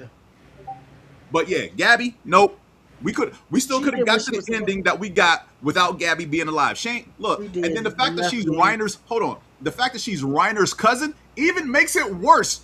Listen, that's It's why Reiner's she gotta cousin. die I must have twice. missed that. She's Reiner's cousin. Yeah, she's related to Reiner. They're cousins. The plot armor titan. The plot armor titan. Yes, Armor the Titan. armor titan Reiner is her cousin. Yes, it's the whole reason she volunteered to join the military, to be just like him. Reiner is her cousin. How did you miss that? Well, you know what? I don't know if they say that in the anime, but yes, they are cousins. Again, read manga. I No, was reading it. That was also one you of know those what? things I got a was new. really I got a good. new hate. I hate people that try to make me read manga. When I'm it's a perfectly good television show to sum all that up in a few hours. It's fine. Everyone at It's AOT fun. is It's a fun. product Heard that environment. real quick. Love Reiner. You know Love what? Reiner. I hate Oh my Reiner. gosh, I hate no. Reiner. Love Reiner. Oh my Listen, goodness, what is I'm wrong? gonna tell you, I have more respect for Flock than I have for Reiner. And here's why. Reiner was a bitch. It didn't know he was a bitch. He was a bitch that tried to make good of him being a bitch. Flock was You know a who bitch. Reiner is? No. I'm gonna tell you who Reiner is. Reiner Okay. is Starscream in charge of the Decepticons, because that's basically Yes. what happened. Yes. That's basically what happened. The leader of their Plot team armor. died, and Reiner was like, let's keep doing the mission. And he's like, we should go home. And he's like, nah, because if we go home, they're just going to kill us and pass the Titans off to somebody else. Guess what? You can't do this shit right now without your leader, because you don't know what the fuck you're doing. Go home, die, You get your ain't Titan him. powers passed on to somebody else. You are not him, brother. You are not him. Now the thing is No about dog Flock. in Why I you. respect Flock more? Flock I is don't a like bitch Flock ass. either. But Flock knows he's a bitch ass and is comfortable in his bitch assness and makes the most of his bitch assness. Again, Aaron was right. Stomp out the whole fucking world. Stomp out everybody, because everybody in Marley had to die anyway. This is wild. Man, Everybody in Marley had to die. You ain't gonna convince me otherwise. get behind me, Gabby. Get behind me. I will Oh, go through you to get to Gabby. Shoot. oh. Here we go again. I Y'all thought I mean- was done? Nope. Dang. I hate this Back big again. forehead thumb looking bitch. I hate Oh, it. Y equal MX plus B hairline. Get Oh, that nigga off my screen. That's I awesome. hate him. Oh my gosh. Okay, so what did Vegeta do? A former. Yeah. Look at the picture. Look at the picture. What you mean? What he do? I mean, those are like great front row seats to an explosion. What's the problem? He sent them boys to glory. His, The Dragon Balls brought him back. his Yeah, wife they and came child back. were in the audience watching this. Okay, and And Man, first part, hold up. You act like Boomer didn't know who Vegeta was when she was clapping cheeks. that part. he was You reformed. know, like most women, She she thought thought he she was could reformed. save him. You know, she thought she could save Let me talk him. about something we don't. Wait, hold on. We're gonna address this comment real quick. Let me see. We don't take Vegeta slander. Yes, we I don't do. know first of all, I don't know where the hell you been. I've been slandering Vegeta for 3 weeks straight, and I'm gonna continue to do it again. First of This all, man was this walking Napoleon complex. What the hell? We will slander Vegeta all day and twice on all Sunday. day and tomorrow. This big head prince of Oh, big nobody. ass nigga. Prince of all what? 2 and 3 Four and a half Saiyans? Saiyans. 4.5 Saiyans, and 3 of them are stronger than you. Now, what are we talking about? This guy, you know what I hate? You know what it really comes down to for me and Vegeta? It's the rule of cool. It's the rule of Oh, cool. the what? The rule of not cool. The rule of cool that somebody who make that up? says, who's painted as, or perceived to be, or says, or does things that is badass, they get passes for the bullshit that they do. Nah, Vegeta's a shitty person. He is a horrible I never person. gave him a And he, pass. and he I'm about to say, no one's ever given him a pass. Yeah, People no. give him pass all the time. There is a comment right here that says we don't take Vegeta slander because Oh, we're cool. Ah! There's a comment right here. Ball one too many times. All right, fam. Y'all love the rule of cool. That's why Hey, y'all yo, think Vegeta Raphael was the fuckboy. better Ninja Turtle than Leonardo. He a fuckboy, for real. That part, Vegeta is a fuckboy. Yeah. Yes, boy. Vegeta is a fuckboy. He literally in Z categorically made everything worse. Everything was made worse because of him. I mean, he's Trunks not even died the because best of friend him. of me in Goku anime. died because of him. The planet got blown up because of him. No, Goku died because of his own stupidity. No one told him to go Super Saiyan 3. Which time? What are you talking about? Wait, which Goku death are we talking about? The first one? The second one? The second death. Yeah, that's the second Vegeta's death, fault. Cell? Yeah, Cell. Cell? No, that was Goku's Cell, fault. man. He ain't have to instant transmission that dude to a King Kai's planet. He could have sent him anywhere else and instantly popped back. He chose to Where? stick around for the explosion. And then on top of that, let's also be clear about that. If Vegeta doesn't let Cell become perfect, that's not necessary. Oh, guess what? Goku would have let Cell become perfect. No, he wouldn't have. Yes, he would have. Yes, he would have, because he would have been like, I want to fight him now, because Goku. Right, that's Thank exactly you. what I was about to say. Yeah. I just want to Yeah. fight him. Goku would put the entire planet in danger to let somebody get full strength because I got to beat them at their best. If Right. Goku was a real Listen, person, he would spend when all has he his done time that? online saying, I think I could beat him, though. Like, he would be the biggest can he beat Goku person Wait a in the second, when world. did Wait a minute, Goku when has he Right, done that's that? fucking- Fighting that's for the hold on, three pause. things that nigga Fighting would do. Frieza. He could when he went Super Saiyan, he could have ended Frieza. He let Frieza power up to 100% before he fought him. I want you at your best. Boy, if you don't knock him out. So when has Goku done that? And let Namek get blown up in the process. Get the hell out of here. Goku was the worst. Well, first of all, he didn't. The whole Namek thing, he didn't know that Frieza was going to do that. He Really? didn't have to know. he had did just he? killed. He had He just didn't killed know that he was Krillin. going to blow up the planet. He could also just do what he's supposed to do. And stop. That's true. He had That's to He do had it. just killed Krillin, and Goku No. didn't know that he was going to blow up the planet. Really, a dude who said I could blow this planet up 5 times over. Yeah. Okay, that's fair.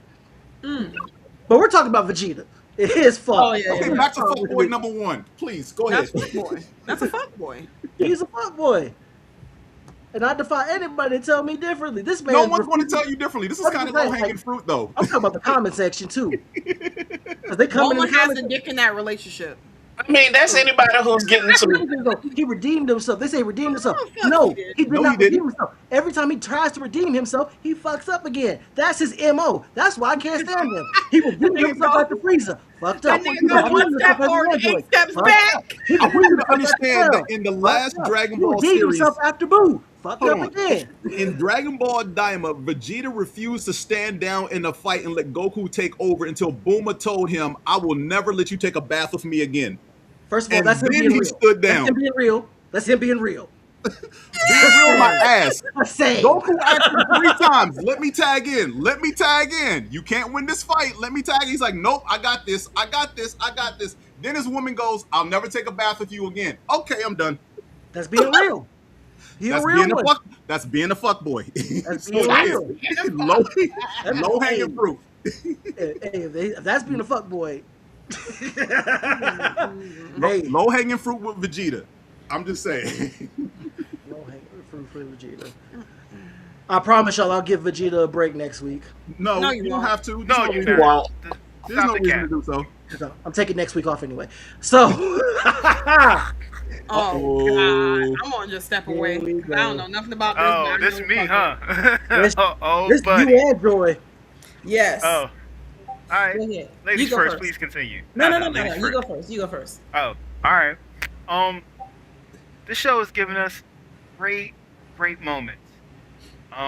Some of the best battle scenes ever, and also the worst fucking season of television ever made. There's nothing worse. There are no redeeming qualities for the last season of Game of Thrones.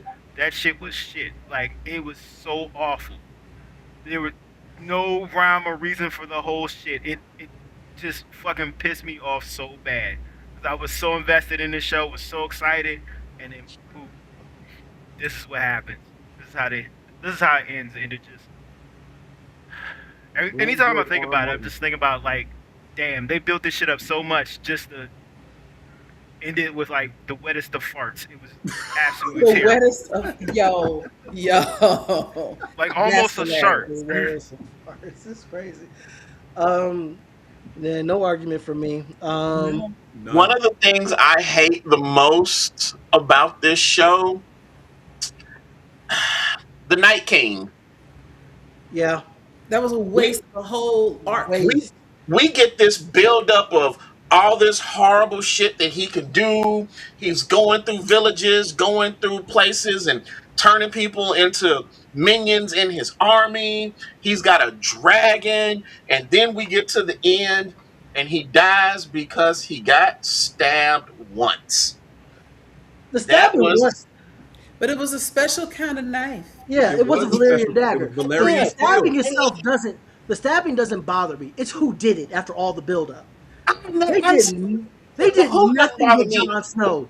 The After fact that everything that they talked about with him, the whole R plus J, R plus L equals J, the prince that was promised, all of that amounted to shit. again, for me, it's not so much the who, it's the fact that we didn't get a great battle scene, we didn't get a great fight, we got him getting stabbed, and that's it. He went out like I wanted- homie's dad in the Mad Real World. Like gone.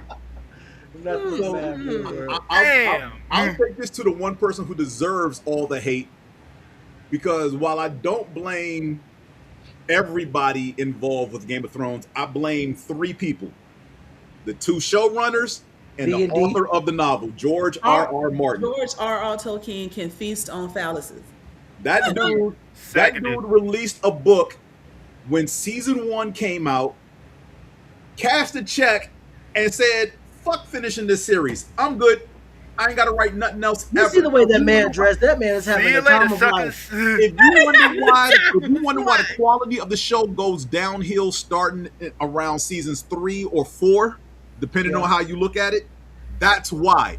Because when they got to those points, they ran out of material in the books to use. They had exhausted everything.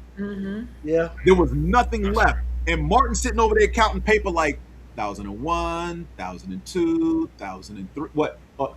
Write a book? Yeah, fuck you. 1005. Damn it, I lost my count. Shit.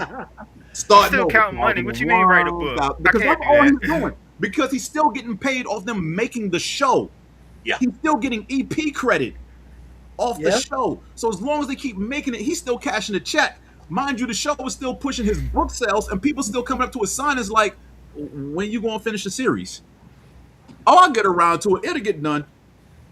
Never got back to it. Literally never got back to This it. 'Cause he man is was never- outside with the huzz right now. He ain't never had huzz before in his life.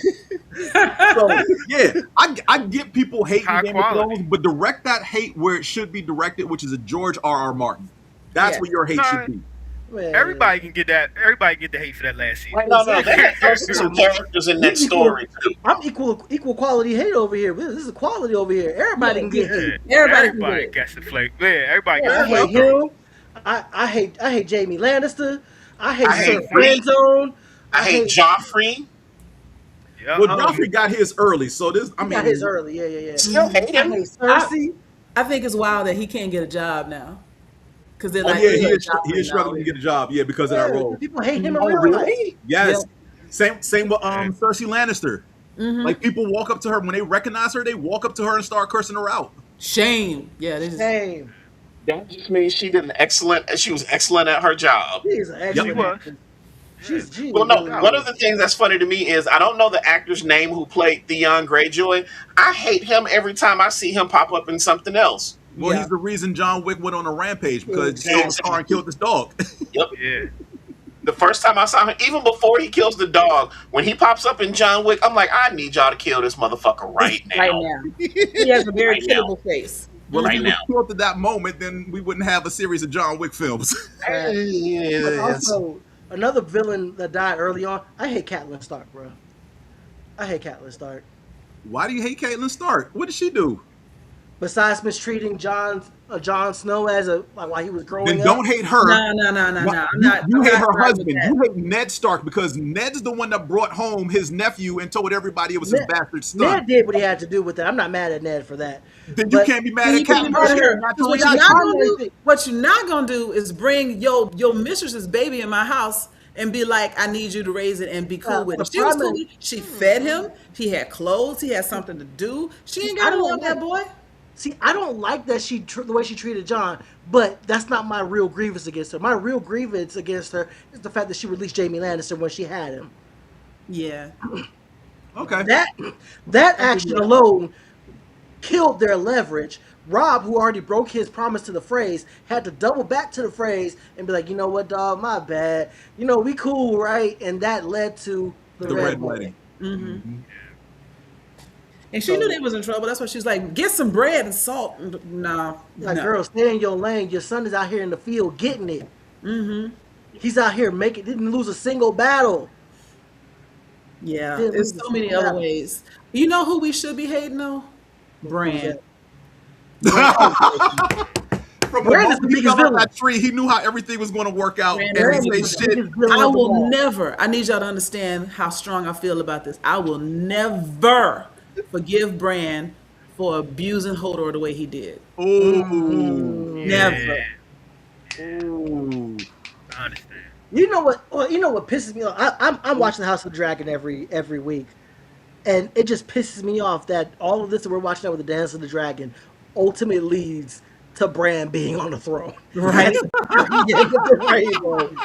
That ain't a pot of gold over there. It's Bran the Broken.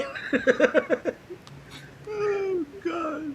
Bran Hate fell out that. the castle and was like, oh, shit, I'm going to be king. Let me shut the fuck Right? up. Let me just move some things in place. Because I mean, the argument could be made that he even wore or like time walked back into the Mad King to make him use all that hellfire, or whatever they called it.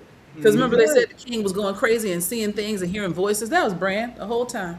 Oh, Hey, could be. Mm-hmm. Could be. Think I about mean, it. again, he's why Hodor is the way he is. Yes. Yeah. Exactly. Lost his Hodor is shit, his can't fault. hold the door. Hold the door. When I saw that, I think that tore me up more than the Red Wedding, to be honest. The Red Wedding, I was like, yeah, y'all about to get got. Ugh, it's ugly. You know, the Battle of the Bastards, I was like, damn. But when I saw Hodor hold the door, oh my God. Bran, you are the worst human being in the history of the world. You took this gentle soul who ain't never done nothing to you, and you ruined his life Before you even met him. before you even met him. Terrible. Man, next up, man. Yeah, you know what? Yeah, fuck Bran. Well, exactly. oh, God, dog. Low hanging fruit. He's easy to hate. He's easy. This Yeah. is too easy to hate. It's This very is certified complicated. fuck boy. Oh, is it this me again? This you again. Hey. So even though the picture is of Homelander, the hate is for all these fucking incels that thought he wasn't gonna go out like a bitch. Yeah. I'm with you on Exactly that. how I'm he with was you on supposed to that. go out. Because he's a bitch. He ain't shit. Without his powers, he's always had that. He's always gonna be that. And once he lost it, you know what the fuck to do. He was always gonna go out like a bitch. Because that's what he is. And they told y'all. They told y'all they told y'all how it was gonna go. Told y'all what was gonna happen. And it happened. And I was so happy that it happened because it could happen to a better person. All the crazy shit that's going on in the world today, seeing this motherfucker get his head split, pause, and slice spoiler for y'all here. Really split, Didn't see voted. my Killing bad. me. Oh, man. Anyways, was the best thing I've seen on television this year. Wow. But yeah, he did go out the way everyone said he would. So yeah, I don't know why he didn't think that. People were like, "Oh, he's so powerful. Why'd he go out like that? He shouldn't have went out like that. It wasn't fair." Fuck y'all. It's the way he's supposed to go out. If you don't like it, too bad. That's It it. was definitely more than fair. It was definitely more than fair. Nah, well that AI deserved. video of somebody saving him that somebody made. Oh, The amount of Get out of cocaine. here. The amount of He cocaine. wasted all that water trying to prove a point. Get out of here, bro. And he's Get still out of dead. here. And he's still dead. Still dead. Pushing up Daisy. Yep. Brain matter everywhere. He deserved it. He Yep, looking up he at deserved y'all, talking about help me. Y'all look crazy. He gave the president's desk some head. Yeah, he did. Wow. Best brain they ever had there. oh man. All right, next up. All right, this one This is Oh, come on. this is for Joy and for me because this is something that Joy mentioned that she wanted to talk about. Oh, Code Groups who Geass. kick out the main character. Let me tell you something about these undeserving criminals right here. These treacherous bastards. These losers. These second-rate revolutionaries who accomplished nothing from the moment they kicked my boy out of the group. After they let the ops tell him, they let the ops come in and tell him, you know what, real quick, man. If you ain't seen Code Geass, this man, this man led the group, founded the group, led them to victory after victory after victory. They went from a terrorist organization to a revolutionary group to an entire world superpower. While posing as a high school student, their benefactors every time told, hey man, this is my guy right here. Hey man, you can trust him. Hey man, this is the guy right here that you can believe in. And what they do, the first chance they let the ops in, they kicked him out. They believed the ops and kicked him out. Tried to kill this man, tried to gun this man down. This man brought you to the dance. You on a ship, flying over the skies. You couldn't get no shit without him. You wouldn't have this uniform without him. Look at those uniforms, clean. You without me is like cornflake without the milk. No sugar, no spoon, no bowl. Right? Ham, no burger. Kool-Aid, no sugar. Right? Damn, that got you things. This man brought you to the dance, and the ops come in. The ops says, "Hey man, you shouldn't trust him. He's my little brother." And without even talking to him about it, you turn your back on him. Losers, all of you. Losers, losers. Losers. You raggedy bitch. You raggedy bitch. I love that. Every single last one of you. Toto, Deedhart, Rakshada, fucking Kazuya Mishima looking dude. I think that's the Hoagie, Tamaki, all of you, Kaguya, losers, all of you. Oh man. Losers. And what's the first thing they did? They gathered the world's leaders in a room where he is, where you know you don't trust him, and he had all the world's leaders at gunpoint the next time you saw him. You gave him that. You served up everybody on a silver platter. The dude that brought y'all to the dance. Hate y'all. I'm sorry. Joy, you want to talk about that trope, man? Because I hate them, bro. I actually did not request this. I've never seen Code Geass, so this is all you, bro. Go for it. Oh, I thought you mentioned you groups that kick out the main character? No, that was me. That was That was James. you? That was me. James. Oh, by all means. That was me. I mean, I wasn't thinking about this one, but there's a lot of middle themed anime where the main character gets kicked out for being perceived as weak. Turns out he or she is actually the strongest, and the party lives to regret it, unfortunately, because they actually get to live to regret it. They should be put down immediately. But yeah, it's the same trope that's going around. It's like 7, 8 anime I've watched over the last 3 years. The same thing. It's like, why are you kicking out the guy that brought you to heights, to greatness, to glory? Your party, your group is number one amongst all the other parties in the kingdom, and then y'all like, this dude really ain't doing nothing. We got to get rid of him. Yeah, let's kick him out. And then you wonder why you're no longer as strong as you were before you kicked him out. Mm-hmm. And here you are. So treacherous bastards. To quote Black Dynamite, a lifelong friendship undone by kung fu treachery. Because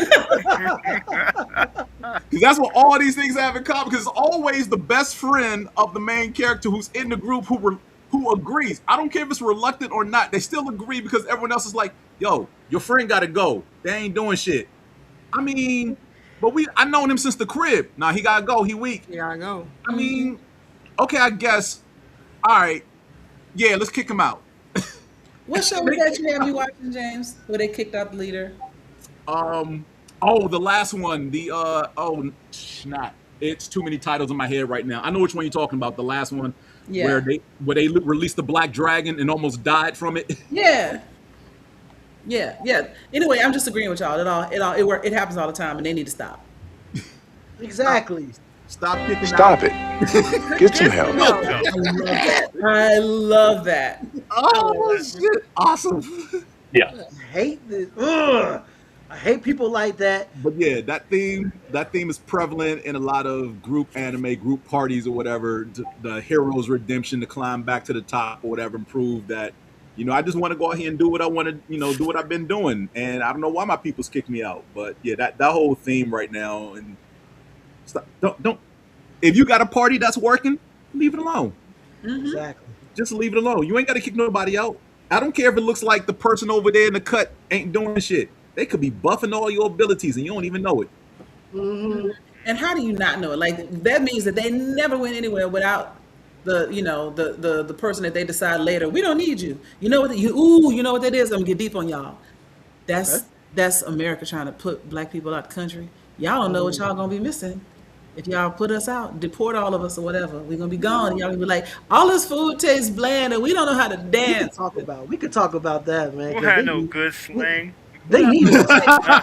We look like fucking idiots. Because look here, pal.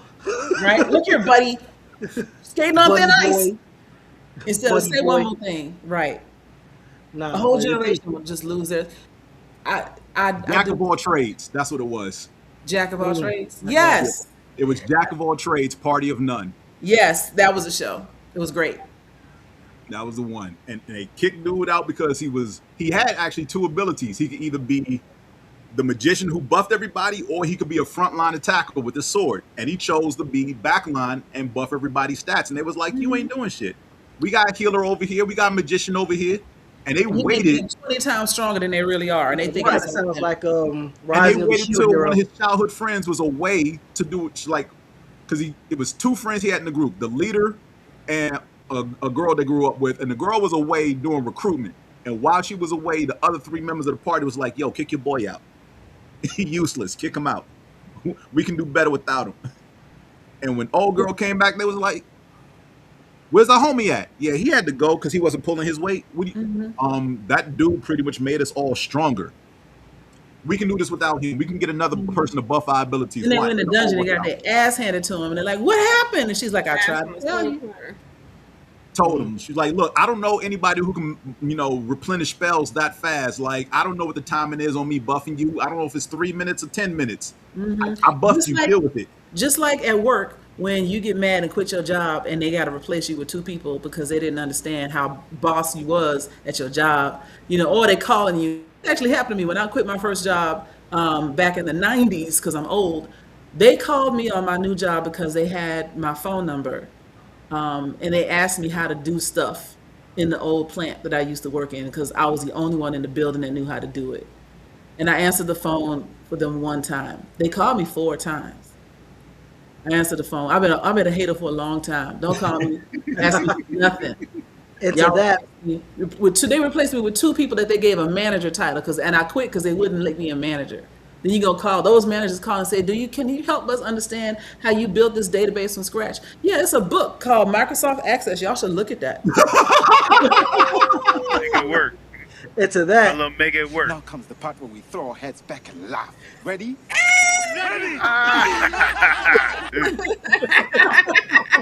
Exactly. You got some great clips, bro. Awesome. Yeah. It was a good clip. Oh, man. Fuck the Black Knights. All right. You know what? I'm going to come back to this one. Family. Family. The family. Fuck my husband. Family. Damn. This is for chocolate. Oh my fucking okay. Okay, so this is now hear me out. The thing that pisses me off that I'm a hater about. Wait, take me off big screen, cause no. The thing that really pisses me off is when we go to conventions and the fucking food costs 10 times more than it should be, and the food be stale as fuck, and I'll be like, what the fuck, like, okay. I went to MomoCon, I haven't been there in a minute, and I was like, I should get something to eat. These fries, I was like, maybe I should get some fries. Fries is $10. Them bitches stale. Yeah. So I'm like, they just think they can give us any fucking thing. And I'd be like, damn, maybe I should DoorDash something. At this point, I'd rather DoorDash stuff. At least I know it's gonna be semi warm by the time I get there, and I don't even care about paying price. So fuck everything that has to do with convention food. Fuck y'all. I know y'all be overpricing that shit, especially when it comes down to anime convention, because anime people don't feel like walking or doing any fucking thing. Because I feel like when you're getting priced, you laughing, but I'm dead serious. No, I'm with you on that. Yeah, the vendors in the convention are ass. No lie. Unless they're specifically selling like chocolate or tea or something, and that's their thing that they're vending. And they're usually in the vendors aisle and not in the food court. The food court is trash. Or sucks. Matter of fact, last time I went to a convention, I took like 4 or 5 protein bars with me. I'm like, I'm not giving y'all a damn dollar. I would rather starve. I'd rather starve. Because I'm like, ain't no motherfucker. $18 at MomoCon for a little 6-inch pizza and a can of soda. So first of all, Papa John's, why did you do that? Papa John's. I didn't do it. I just memorized the price. I didn't do Papa John's. Fuck that. Fuck that. Yeah, let's hit on Papa John's too. I hate Papa John's. I think the pizza is disgusting. It's not better ingredients, nor is it better quality. It's trash. It's cardboard. That's the pizza vendor that's selling that at Momo is Papa John's. They're selling circular cardboard with ketchup on it. And crab. I will agree with the circular cardboard. Yes. $20 at Momo. Yup, makes sense. Yep. Well, that's at the bar where they already pre-made stuff and they just wait for people to come up and purchase it. So they just constantly churning it out. And so if you go upstairs of the convention center, like whatever that walkway is from hall A to B, that right there, they're just churning out food. So depending on how long it was sitting there, because they know that the crowd that's there, they just start making food, setting it up. So until somebody orders it, it sits there.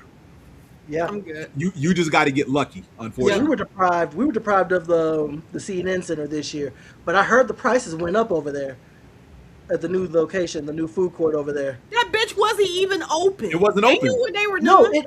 No, I'm saying it wasn't open this year, but it's open now, and the prices are higher. Oh, okay. But it's crazy. Well, I mean, it's high now because of World Cup. Be open. Yeah, because they knew MomoCon was the next week. Running. That bitch gonna fucking close.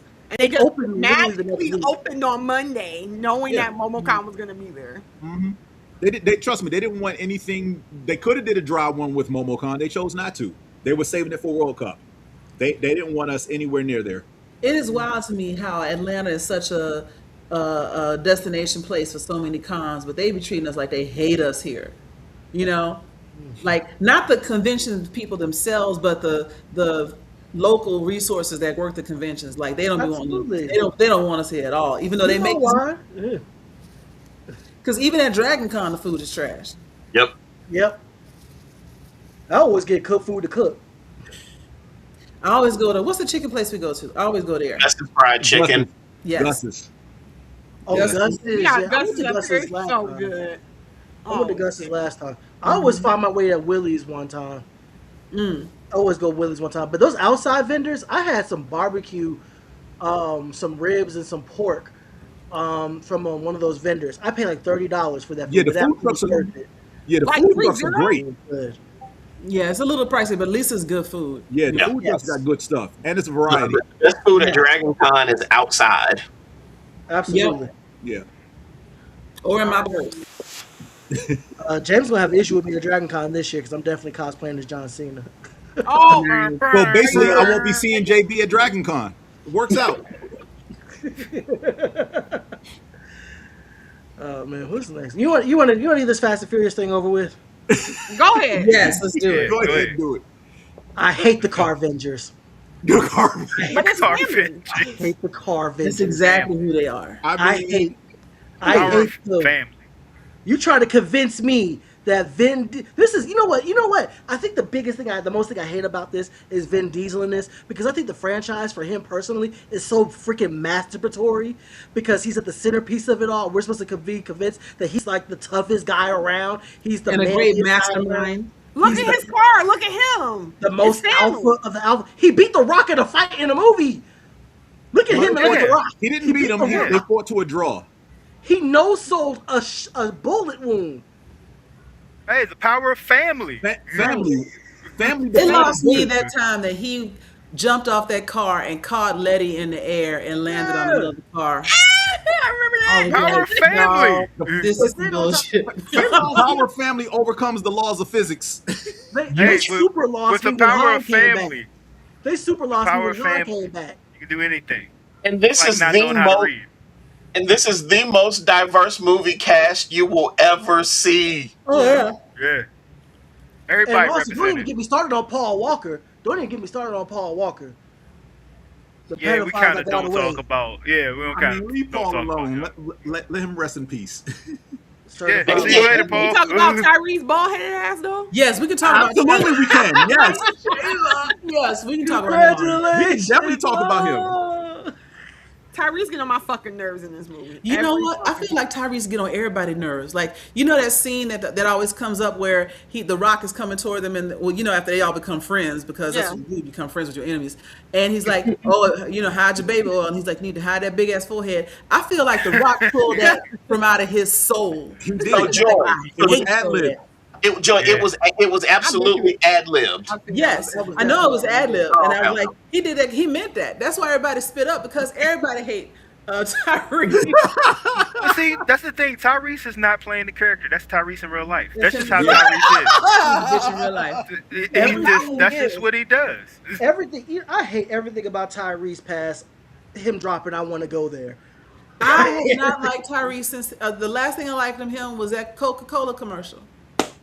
He had a Coca-Cola commercial. Jesus. That's the one he was Yes. first introduced. Was he That's how crying? that's how he blew I up. don't know. No, That's he was how just blew up. singing the was just Coca-Cola singing. theme song or whatever. I Yeah, forget what on the it bus. was. On a bus with Right. these bright white teeth and this gorgeous chocolate dark skin, and everybody's like, "Oh my God, he's so amazing!" And then he fell off after that.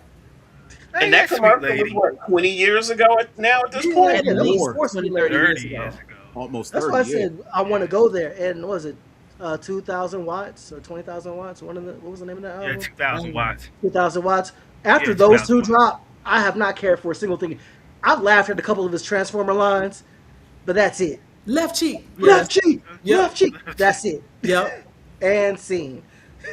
Hey, Sarah Rodriguez. Let me dig in with Sarah Rodriguez real quick, because a couple of years ago, Go for we it. want to talk about the MCU was horrible, was ruining movies, and they do all these things. Superhero movies got to be stopped. Look at you now. You a franchise. You have lived long enough now to become the villain. You are the exact same thing you railed against 10 years ago. Y'all You are- did cars. You are vehicle Tyler Perry. Ooh. Vehicle Tyler Perry. Golly. Ouch. When they put Pintos in space, I was like, "We really doing this?" Yep. Uh-huh. It's like they were crowdsourcing the next plot for the next movie, because I remember us making jokes about next time they're gonna be on ice, and I'll be damned if they didn't do something on ice the next They time. done been in ice. They done been a submarine. They done been to space. Yep. They done got long lost siblings. They done got new babies. They got a second generation of car Avengers. Right? They got Next My movie, man Young turned car a Avengers. torpedo. They got the young Ooh, Hot torpedo. Wheels. They got the young in the Hot next Wheels. movie, they'll raise Atlantis.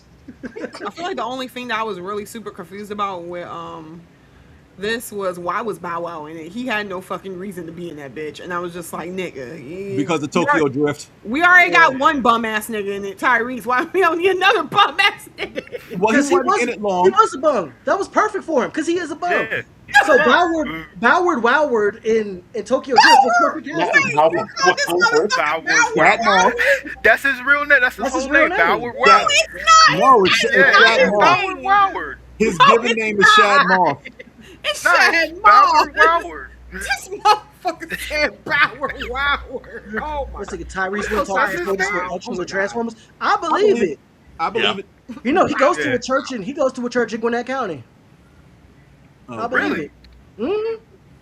At least he used to. His ex-wife, at least, they were going there together. At least they make Ludacris smart in this. True. Yeah. Hey, look. Yeah. Ludacris hold is on. stacking cheddar and keeping quiet. He like, yo, I'm gonna ride this gravy train till the wheels fall Right. off. Yeah. No, but I This ain't man messing with was- that. Before we leave this, can we give some hate to somebody absolutely fumbled the bag and gave us Tyrese? So we have to thank Mr. Ja Rule for absolutely fucking up the bag. Yeah. Oh yeah, that's right. Yeah, he did. Ja Rule Turned the wanted roll more down. money for the second one. They had his role. They were going to give him the Tyrese. He was going to continue the Tyrese role. That was going to be him. and 2, he wanted more money, fought for more money. They were like, really ain't got it like that. They did, but they wasn't gonna give it to him. I forgot Ja Rule's crazy ass was in this too. Yeah, he's in the second film, only in that opening sequence for the drag race, but he was supposed to have Tyrese's role. But again, like you said, he wanted too much money. They still wanted him in the movie, so they gave him that role instead. Yep. And we haven't seen him since. I know he feels. He got Terrence Howard. Screaming Menage. He got Iron Man. Funny enough, both of those dudes turned out to be crazy, wild people. Yeah. Terrence Howard and his new mask. After the film that he was in, somehow Ja Rule became a political pundit. How the hell did that happen? Wait, what? You don't remember that? Ja Rule started showing up on political talk shows.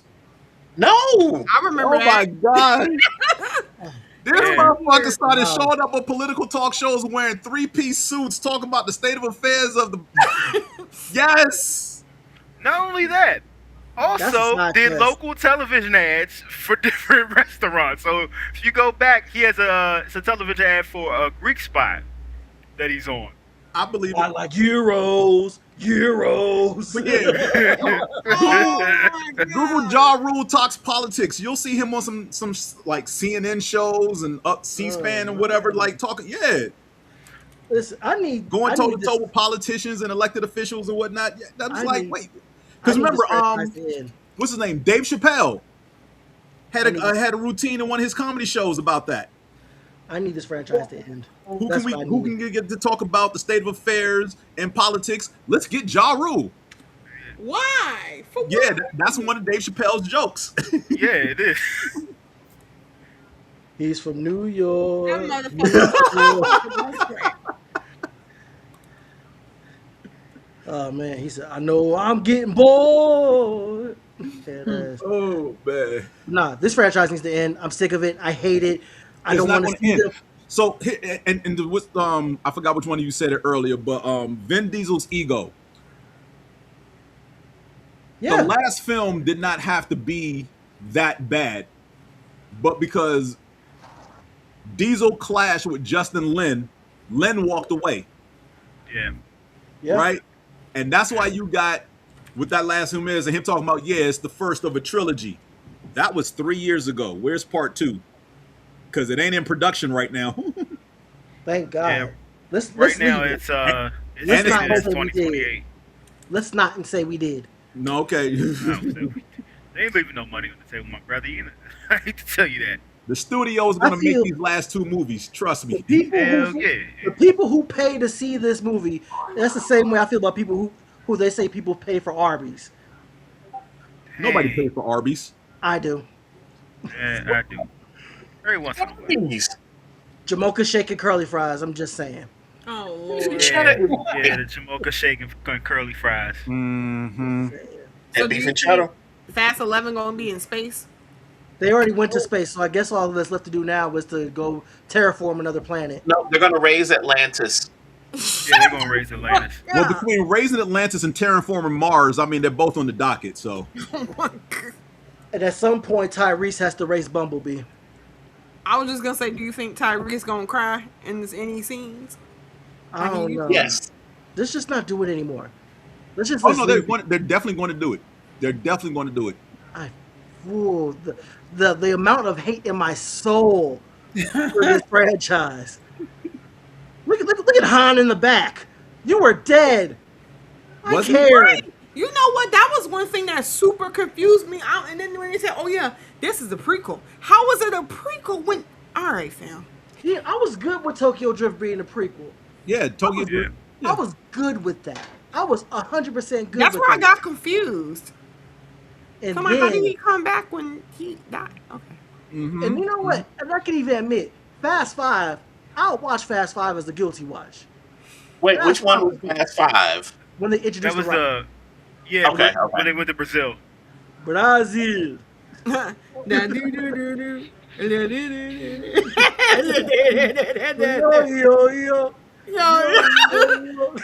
Soca music. He did that. Hey, after everything after that, that runway in Fast 6 when Gal Gadot died. But she came back though. Yeah. Did she? Yes, she did. The last film, she comes back. Oh my Yeah. fucking god! Cypher brought her back on the tub. Just Why? Nobody's ever That dead. broke through some Does that ice. technically mean Are they you raised serious? Atlantis though? I am so serious. Y'all are being dead ass right now. Yes, Geldo comes back because Cypher breaks Letty out of prison when she gets arrested in the beginning of the film. Remember, the job that frames them in the beginning of the last movie, Letty gets arrested. She's the only one who gets caught. So when the rest of them are trying to outrun the law and catch up to Jason Momoa's character to prove that he's the one that set them up, Letty gets broken out of prison by Cypher, Charlize Theron. And at the end, when You look so fucking upset right now. and at the end, where Letty and Charlize Theron's character Cypher or whatever are going wherever they're going, the submarine pops up out of the ice and the lid pops up and Gal Gadot pops out. It's like, oh, she's alive. Sure, why not? Because no one dies in the Fast franchise. Like comics, nobody died. Was this 10 or 9? Whatever the last movie is. This is a real. She's not in the last one. That was the last one I watched. That had to be like 6 or 7. It's the end of the film. The one with No, Jason she's Momoa. not in that. No, because 10 is the one with Momoa. Okay. Gal Gadot was in it. She's in the submarine. The submarine sequence at the end. She's there. Can we talk about Momoa and how he should not have been in any of those movies? Yes. What has happened to him? I don't know if this is hate or disappointment. What? And then I'll have to wonder if maybe he's not a great actor. Maybe he just was really fine as Khal Drogo, and we all convinced, we being women, being people that attracted men, convinced ourselves that he was a great action hero type because we let him do two.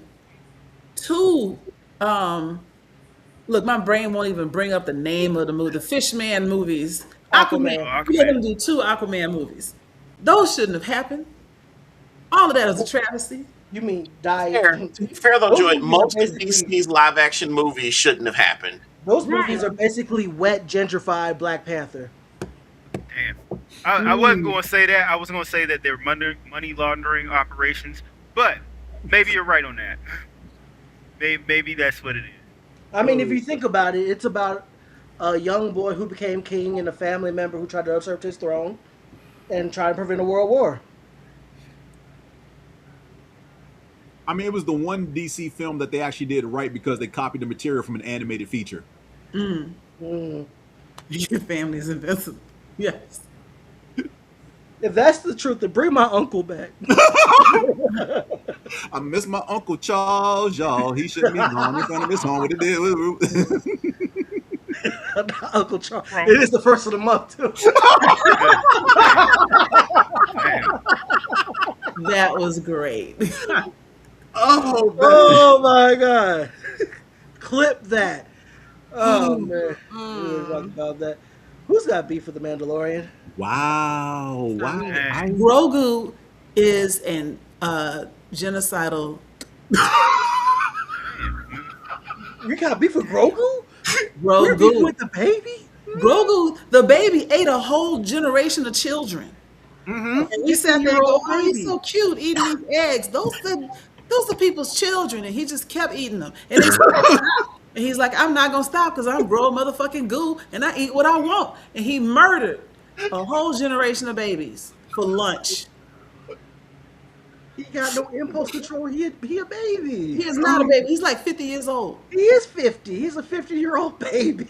No. For that race, 50 is still a baby. Listen to In his yourself. race, 50 is still a baby. When your species can be 1,000, 50's a baby. If he had enough control to levitate himself down the hall, he had enough control to not eat them eggs. I be telling, look, listen, he was motivated. He was motivated.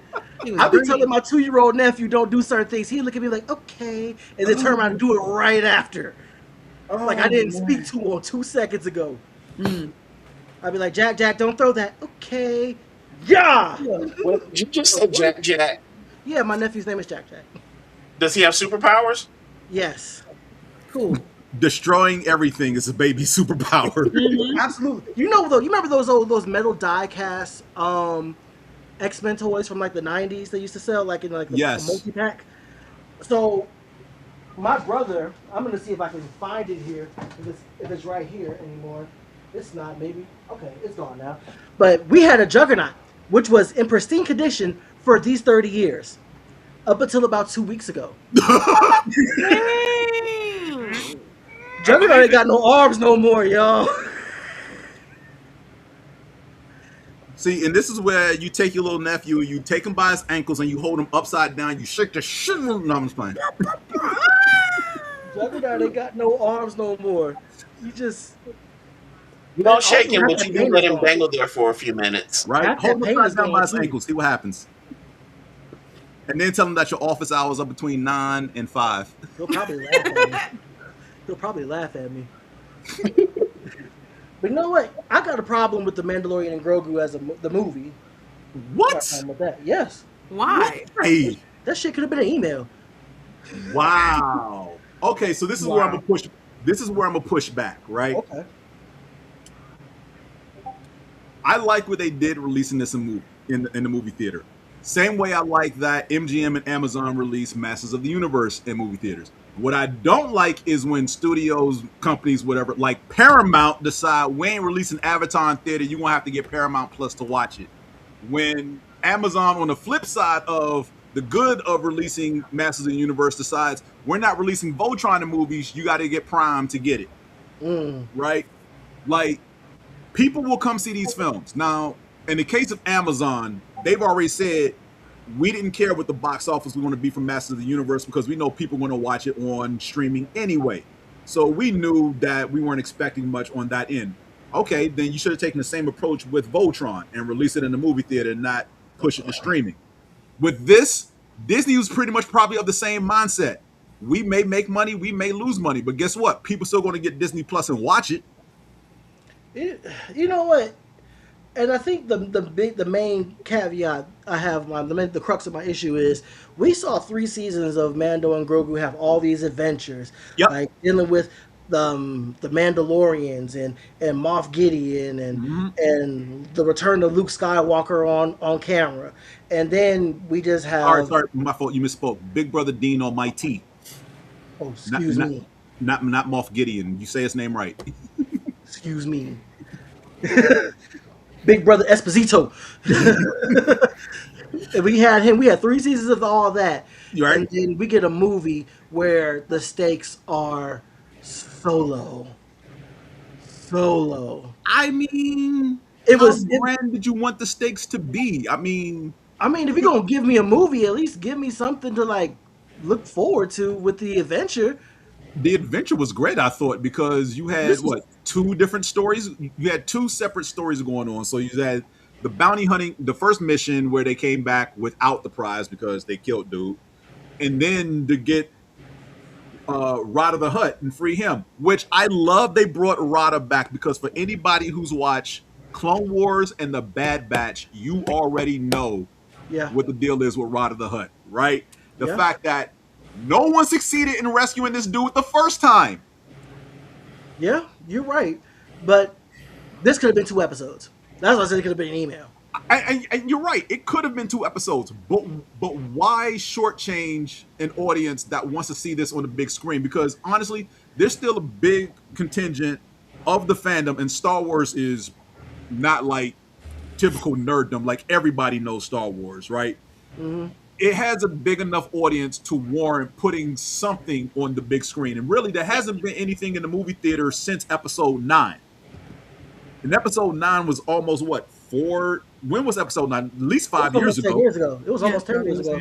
Yeah, episode 9 has been a minute. So we haven't had anything Star Wars related in the movie theater in almost 10 years. Yeah. Yeah. I'm not mad at them putting this in theaters. Right? Yes, it could have been 2 or 3 episodes of a mini season on Disney Plus. Big whoop. I'm glad they put it in the movie theater because they still look at it as they made bonus money by putting it in the theater, whether it financially did well or it flopped. That's bonus money that can go to creators or whatever, or put towards other projects to give us content that we're going to enjoy. They're not going to do none of that with their money. Sadly, no. They're just going to just put their money in their pockets and call us a bunch of suckers. Y'all at least could have put Mercedes Monet in the movie. I love her. Anyways,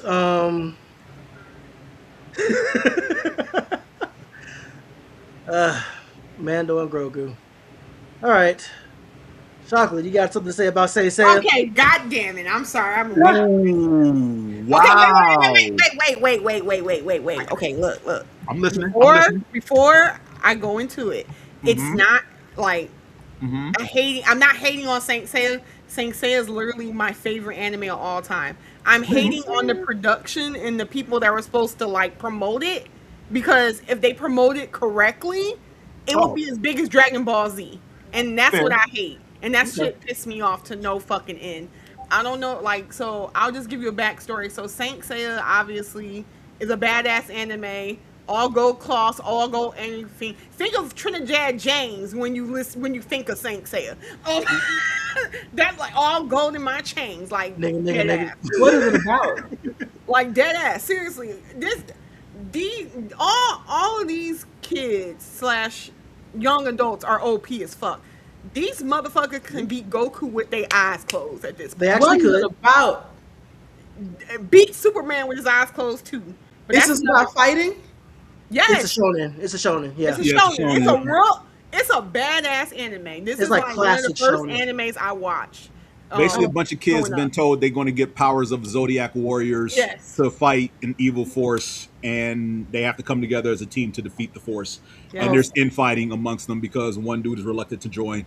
Yes. And over the course of the series, their clothes get upgraded Yes. by metal tiers. Fucking badass. It's a badass They- motherfucking anime. they're- I they're love drip- it. I was like, what is it about? She's like, motherfucking badass fucking fight the big Goku. No, What is it I'm about? not gonna lie. Their drip gets more drip.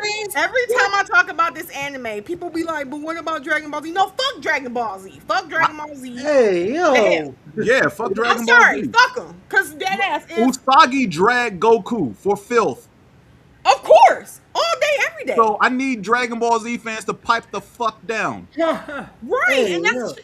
see, and that's Dragon Ball what is I'm not my mad favorite. about. Dragon Ball Z is not my favorite of all time. I respect it for what it's done for You the know what culture. Dragon Ball Z Yeah. is? Dragon Ball Z, I'm about to be so deep on y'all. I'm gonna sound hot. Dragon Ball Z is Kraft macaroni and cheese in a box. Yes, it is. When you were struggling and there was nothing else out there for you, it was a comfort, Wow. right? And it was there, and everybody knew it and understood it, and everybody got nostalgic memories of it because you remember when it got you through cold nights in college and whatnot. Kraft macaroni and cheese, and then you got out in the world and you got somebody's grandmama's baked macaroni and cheese. But you still want to be loyal to that Kraft macaroni and cheese that got you through all those hard times, even though it's really not that good, right? Well, You Joy, don't Joy, wanna can I be loyal. can I make one slight adjustment? Yeah. It's not that you want to be loyal to Kraft. You don't know how to make the baked mac and cheese, and Kraft is all you know how to make. Bam. Thank you. Like Wow. literally, I knew he was hating today, but Jesus Christ. No, I literally Just crushed the And childhood. I don't like like Dragon how Ball they Z tried. because I found Dragon Ball Z back in 1989 when my cousin introduced it to me. I Not found like Dragon Ball everybody Z else who found it in knowledge. 2000 something. Yeah. Like that was my generation. We used to get off the bus, run Uh-huh. inside, Uh-huh. and talk about it on the Uh-huh. bus the next Right. morning. What other Yeah. anime was on at the time? What other And anime? y'all are was what I would call the children. Well, man, Ronin Warriors was on at that time. Yeah. Mhm. Yep. Sailor Moon was on that time. Card Park Captors. after Sakura. And everything Yeah. you just named Escaflowne. Digimon. Everything you named is over almost 40 years old. and Yeah, has yeah, an yeah, yeah. outsized fandom We that race- refuses to take any criticism about said anime. Say something bad about them girls in skirts and see if you don't get jumped.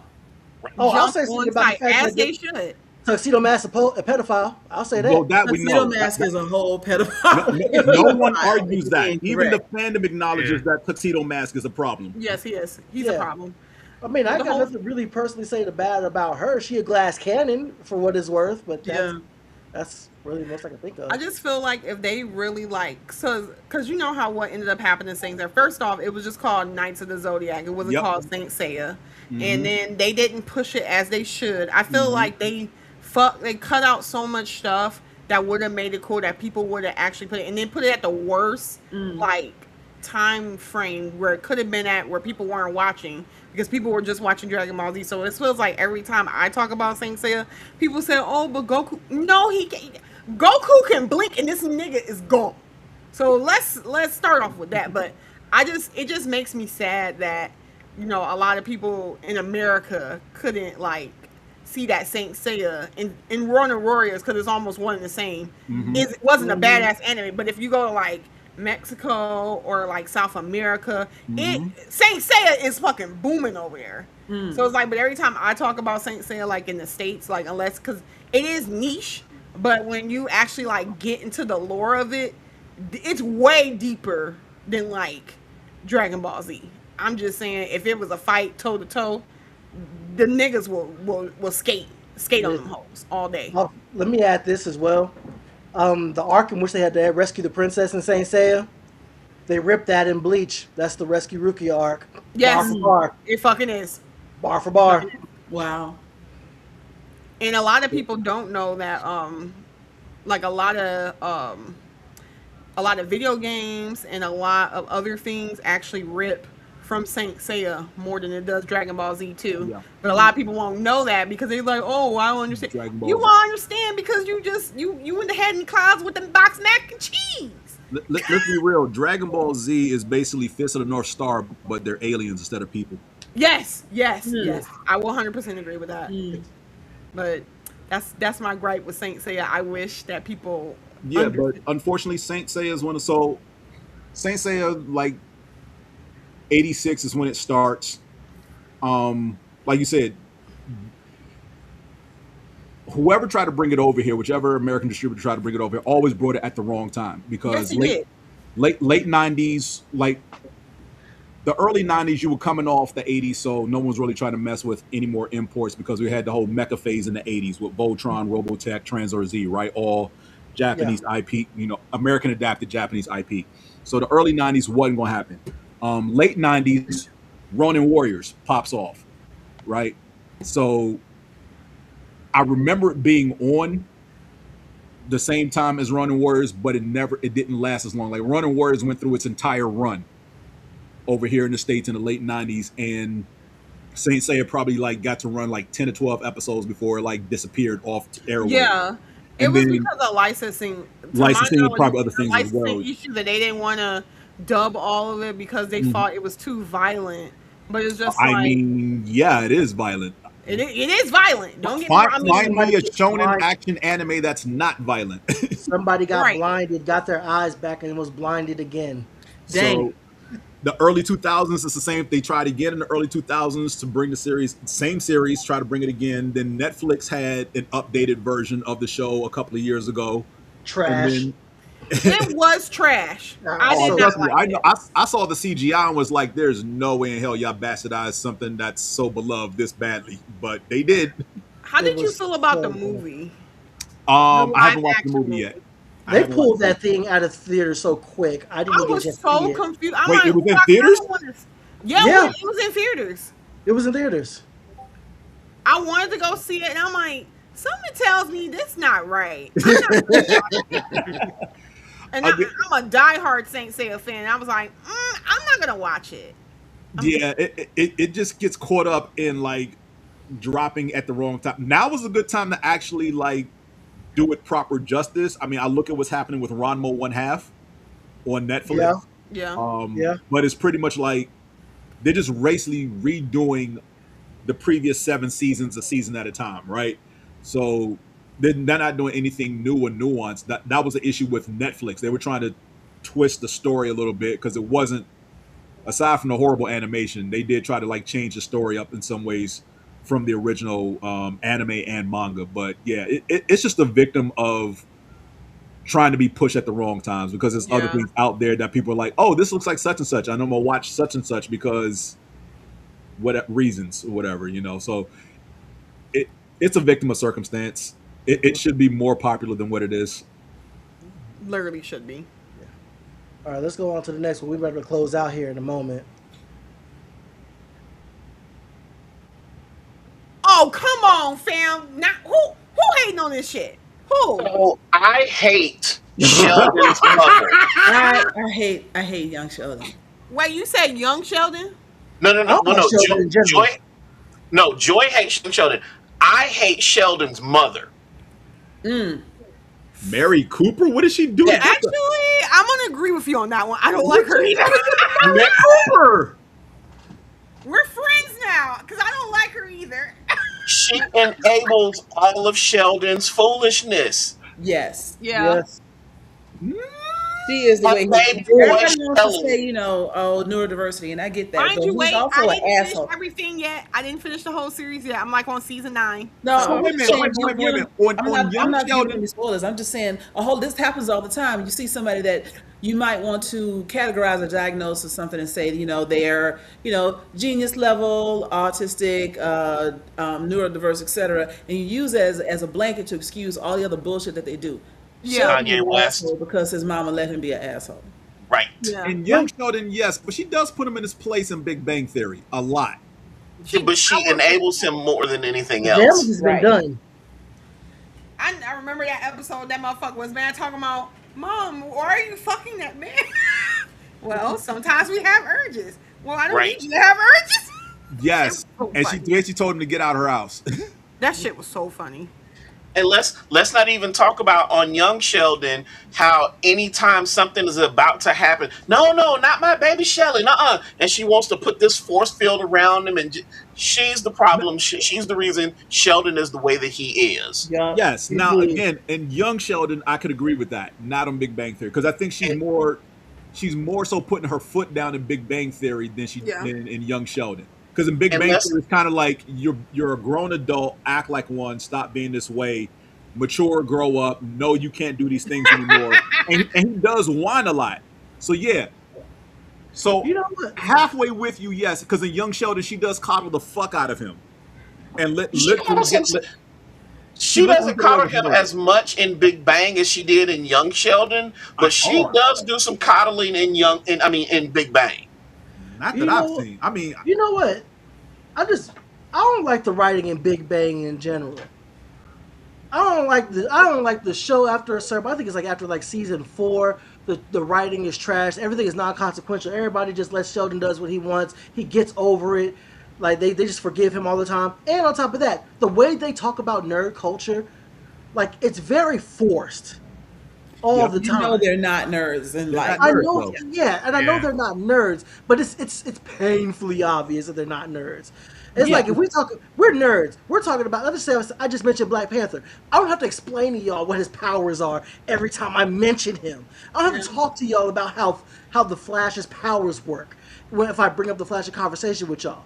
But they do that so annoyingly and wearily often when they talk about they over-explain it. It's like, who are you trying to prove it to, bro?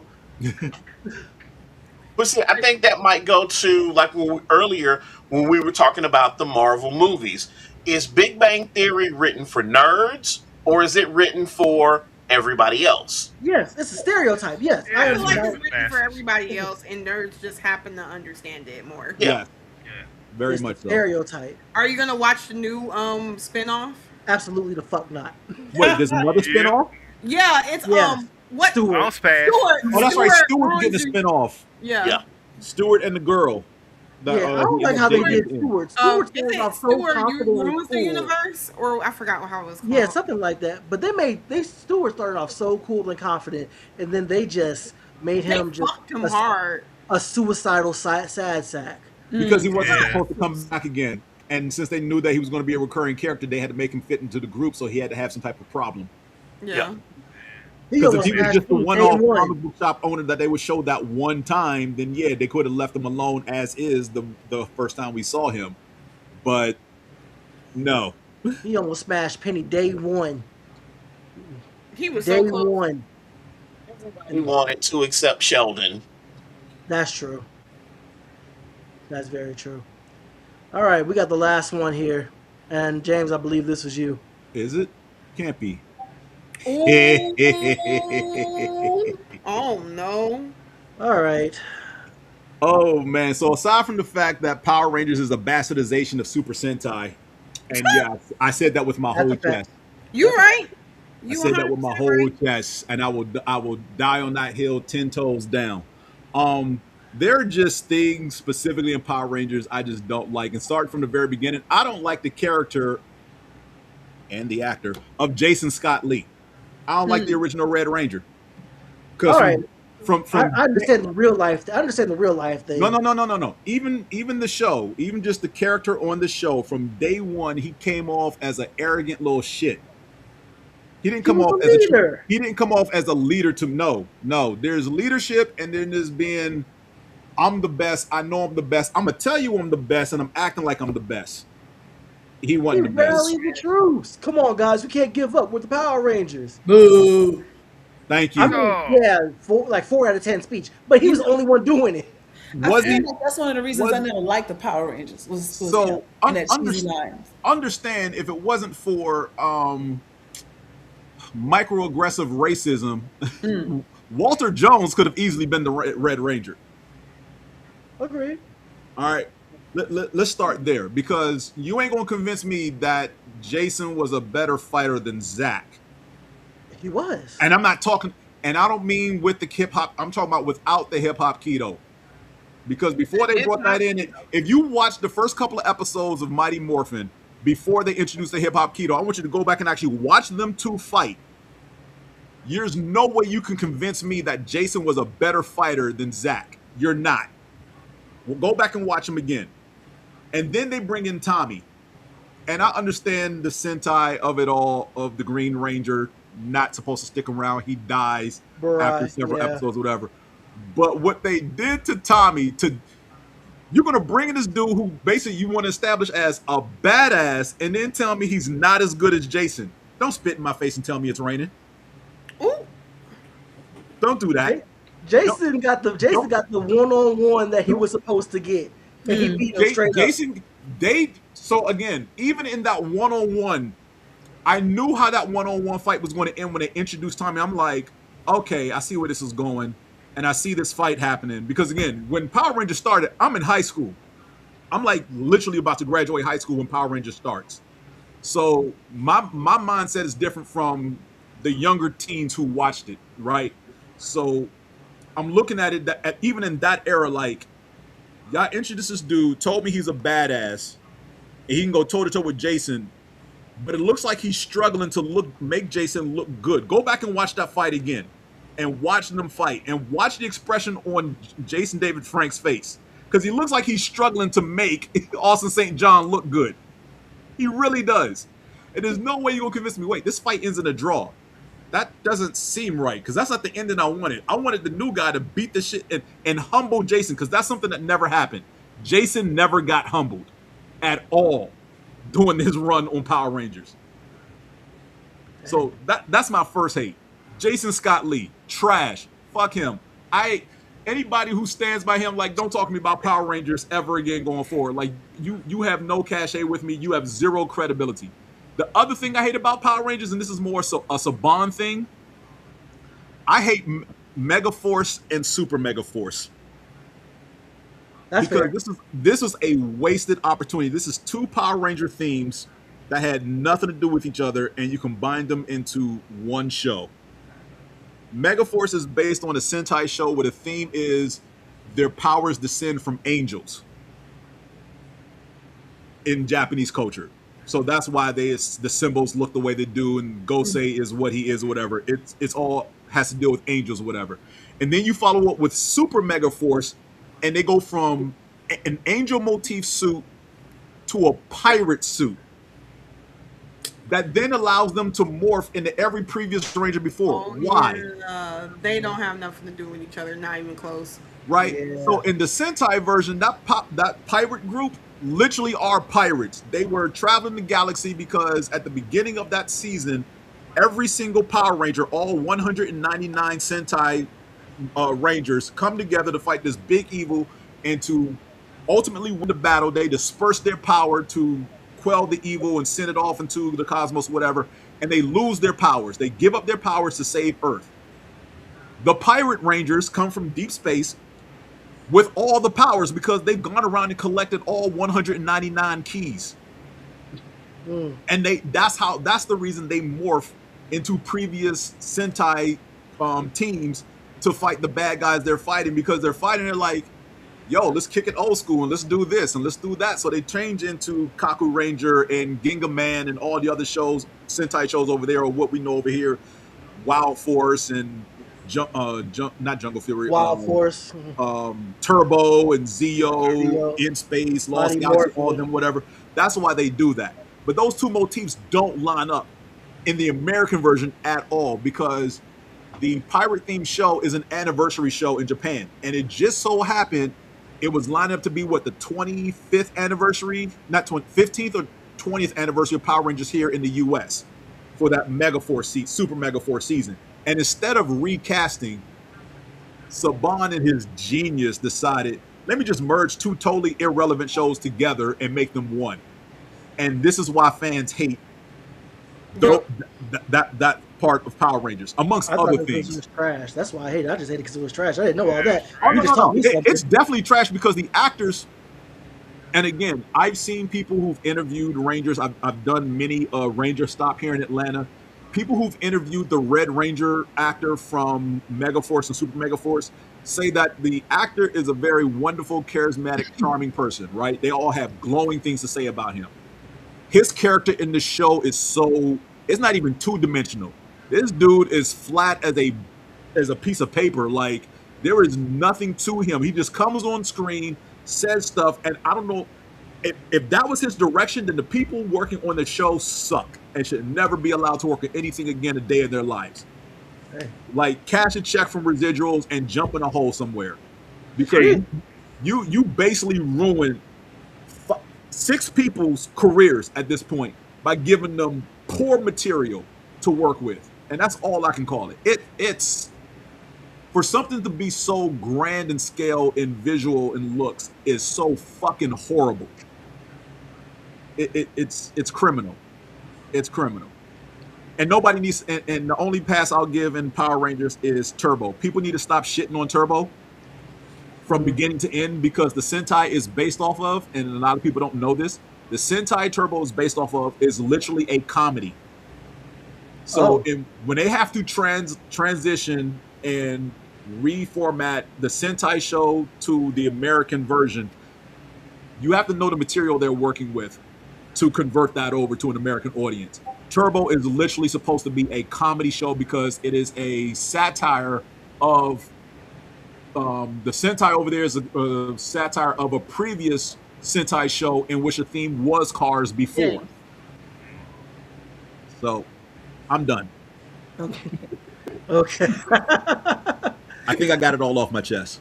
I hope so. Good Lord. That was educational, though. Thank you.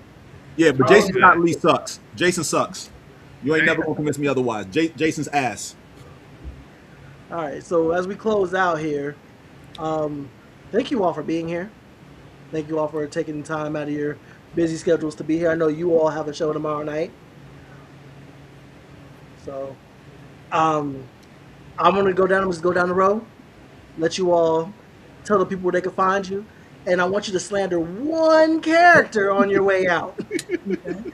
You're really just going, oh my God. Just slander one. I got to pick the character real quick. I got it easy. We ain't even talk about it. Right, we can do one uninterrupted. One uninterrupted. So, Furious, I'm going to let you go first. Furious, you can find me online at Mr. ATL for life, but with the number. I'm part of the Moana Nui podcast network. Like I said, I'm on the Geek Speak Sports Show as well as the What You Watching, and any other time they want to bring me in for a little bit of chaos on some other show. As far as a character to slander, I'm going to slander. What is that little bastard's name from Thundercats? Snarf. Snarf. I hate Snarf. I can't stand Snarf. He's a whiny little bitch, and they need to just skin him and hang him up. Dang! God. Make a rug, Snarf. Damn. Yes, make a rug out of him. Make a rug out of him. Okay. Wow. Yeah. Miss Joy. All right. Again, my name is Joy Stevens. I'm with the Moana Nui podcast as well. You can see right down here. You can find me at You can find all of our shows on at Moana Nui Podcast on Instagram and YouTube. And if you're looking for me in particular because you want to say something to me, bring it. Step to me at Joyride08 on Threads. That's where I'm usually hanging out. And when you said somebody to slander, this is the only thing that came to mind. I'm going to slander the entire cast of Girlfriends from the early 2000s. God dang. They are all problematic women. None of them deserved to be happiness because they were broken. And the show was centered around a bunch of broken women trying to figure it out, which sounds, uplifting, but it wasn't. I never liked that show. I love the people on the show as individual actresses. The show itself, trash. Woo. I feel a certain way about Laura Lee Winslow from Family Matters, so I feel you. Very problematic, that one. All right, Mr. James. All right, I'm James. You can at me at Miles Simmons on Threads, and IG is where I do a lot of my trash talking about various things. You can find me also at the Moana Nui Podcast, especially tomorrow night, Opinionated Variants of the 616 at 8:30. Next Tuesday, we will be doing What You Watching. Next Wednesday, we'll be doing Geek Speak on Sports. So you can find me there. And one character to slander on the way out, Guy Gardner should have never been a Green Lantern. And anybody who was a fan of Guy Gardner, you need to seek therapy, mental help, a priest, get a hug from somebody, discover Jesus, and fix your fucking life. Because Guy Gardner is a shitty human being who should have never been given powers. He was the better Red Lantern. I said what I said. No powers at all. Okay. Miss Chocolat. Okay. Hey everybody. I know I missed my intro, so I'm sorry. I couldn't hear. So hey, what's up? It's Chocolate Energy Cosplay or Chocolate Energy. I am a cosplayer, a panelist, and judge, and everything in between. So anything cosplay or anything like anime or gaming and stuff like that, that's me. And you can find me on Chocolate E on Twitter, Chocolate Energy Love on Instagram, and Chocolate Energy Cosplay. I just have a lot of things. So you can more than likely find me if you see foxes. You're probably going to find me. But I think the people I'm going to hate on the way out is I feel like the biggest haters in the 80s, and it was the Misfits from Jim and the Holograms. Yes. They were the biggest haters ever. They had dusty ass hair too. They always look dry as hell. They dusty bitches. They put out some bangers, but their outfits was whack. Yeah, whack as fuck. Oh man, Jono, what's good? Yo, what's good? You can find me on Twitter because I'm never gonna call it X at Jonathan B3. My IG is down there too. You can find me there. Usually talking about anime, geek shit, black shit, all that stuff. And the person that I am going to slander on my way out is Ray J, because he told us he was dying and he fucking lied. He's a fucking liar. He terrible. Yes. How are you still alive? Yeah. Why are you still here? He promised us death a couple of months ago. No. Talking about you was on your deathbed. Them was lies. Lies. Can't trust him. Nah, hell no. I'm gonna start off with this character slander. Now, as y'all were going through, I was like, man, I gotta make this one count. So I'm not sure who to do. I thought about doing Iris Rest from the Flash TV show. No. I thought about that because I can't stand her. I can't stand her. I'm sorry, but I'm not gonna pick her. I thought about doing Dumbledore. And Dumbledore? I thought about slandering Dumbledore. Dumbledore was abusing children. Yeah, big liar, big liar. I've already done Vegeta, so I've got that out of my system. I'm gonna go with the third Hokage, who was my second most favorite person to slander, because this do nothing ass bitch had his job twice, let a coup happen on his watch, he let his ops amass power right underneath his nose, and knew that this guy had it out for him, and did nothing. This man had Naruto in an apartment with ramen, sitting on his inheritance, not doing nothing. And then poor Sasuke too. Sasuke needed therapy. He knew what happened with his family. He knew exactly who did it. He knew exactly what was going on. And what he do with Sasuke? Let him sit up in his apartment as well. Didn't do nothing for the kid. After his brother made him watch his family get killed on Netflix for 48 hours on a loop. Oh wow. Not on Netflix. Oh, nah, man. Itachi did Sasuke dirty. And don't even get me started on Orochimaru and that whole thing. Let Ninja Michael Jackson just hee out the city. Nah, bruh. Hate the third Hokage. He is the worst leader I can think of in fiction. Bitch ass. Anyway. Damn, tell us how you really feel. Right? Right. Nah, man, because if you my ops and I know you my ops, well, I'm going to let you have power. That's a good And I one. got to clean up your mess. He knew Donzo was a piece of shit and still let him do his thing. Right. Donzo was a generational hater. That's why I'm gonna go non-hate. That's why everybody should get like Azula. She's like, you know what? I will not suffer my enemies to prosper. If I see a chance to set you on fire, I'm gonna hit you with this lightning. You're gonna die right now. We don't take prisoners. We take count.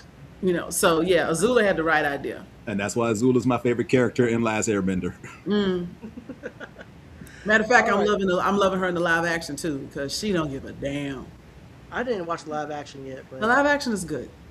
I heard people been really going after the second season. The second season isn't good as the first, but it's still good. And I saw one scene and I was like, I'll get to it later. I'll eventually get there. I didn't mean to derail your closeout. So yeah. It's all good. It's all good. It's all good. Okay, but as far as who I am, hi. It's my show. I'm here.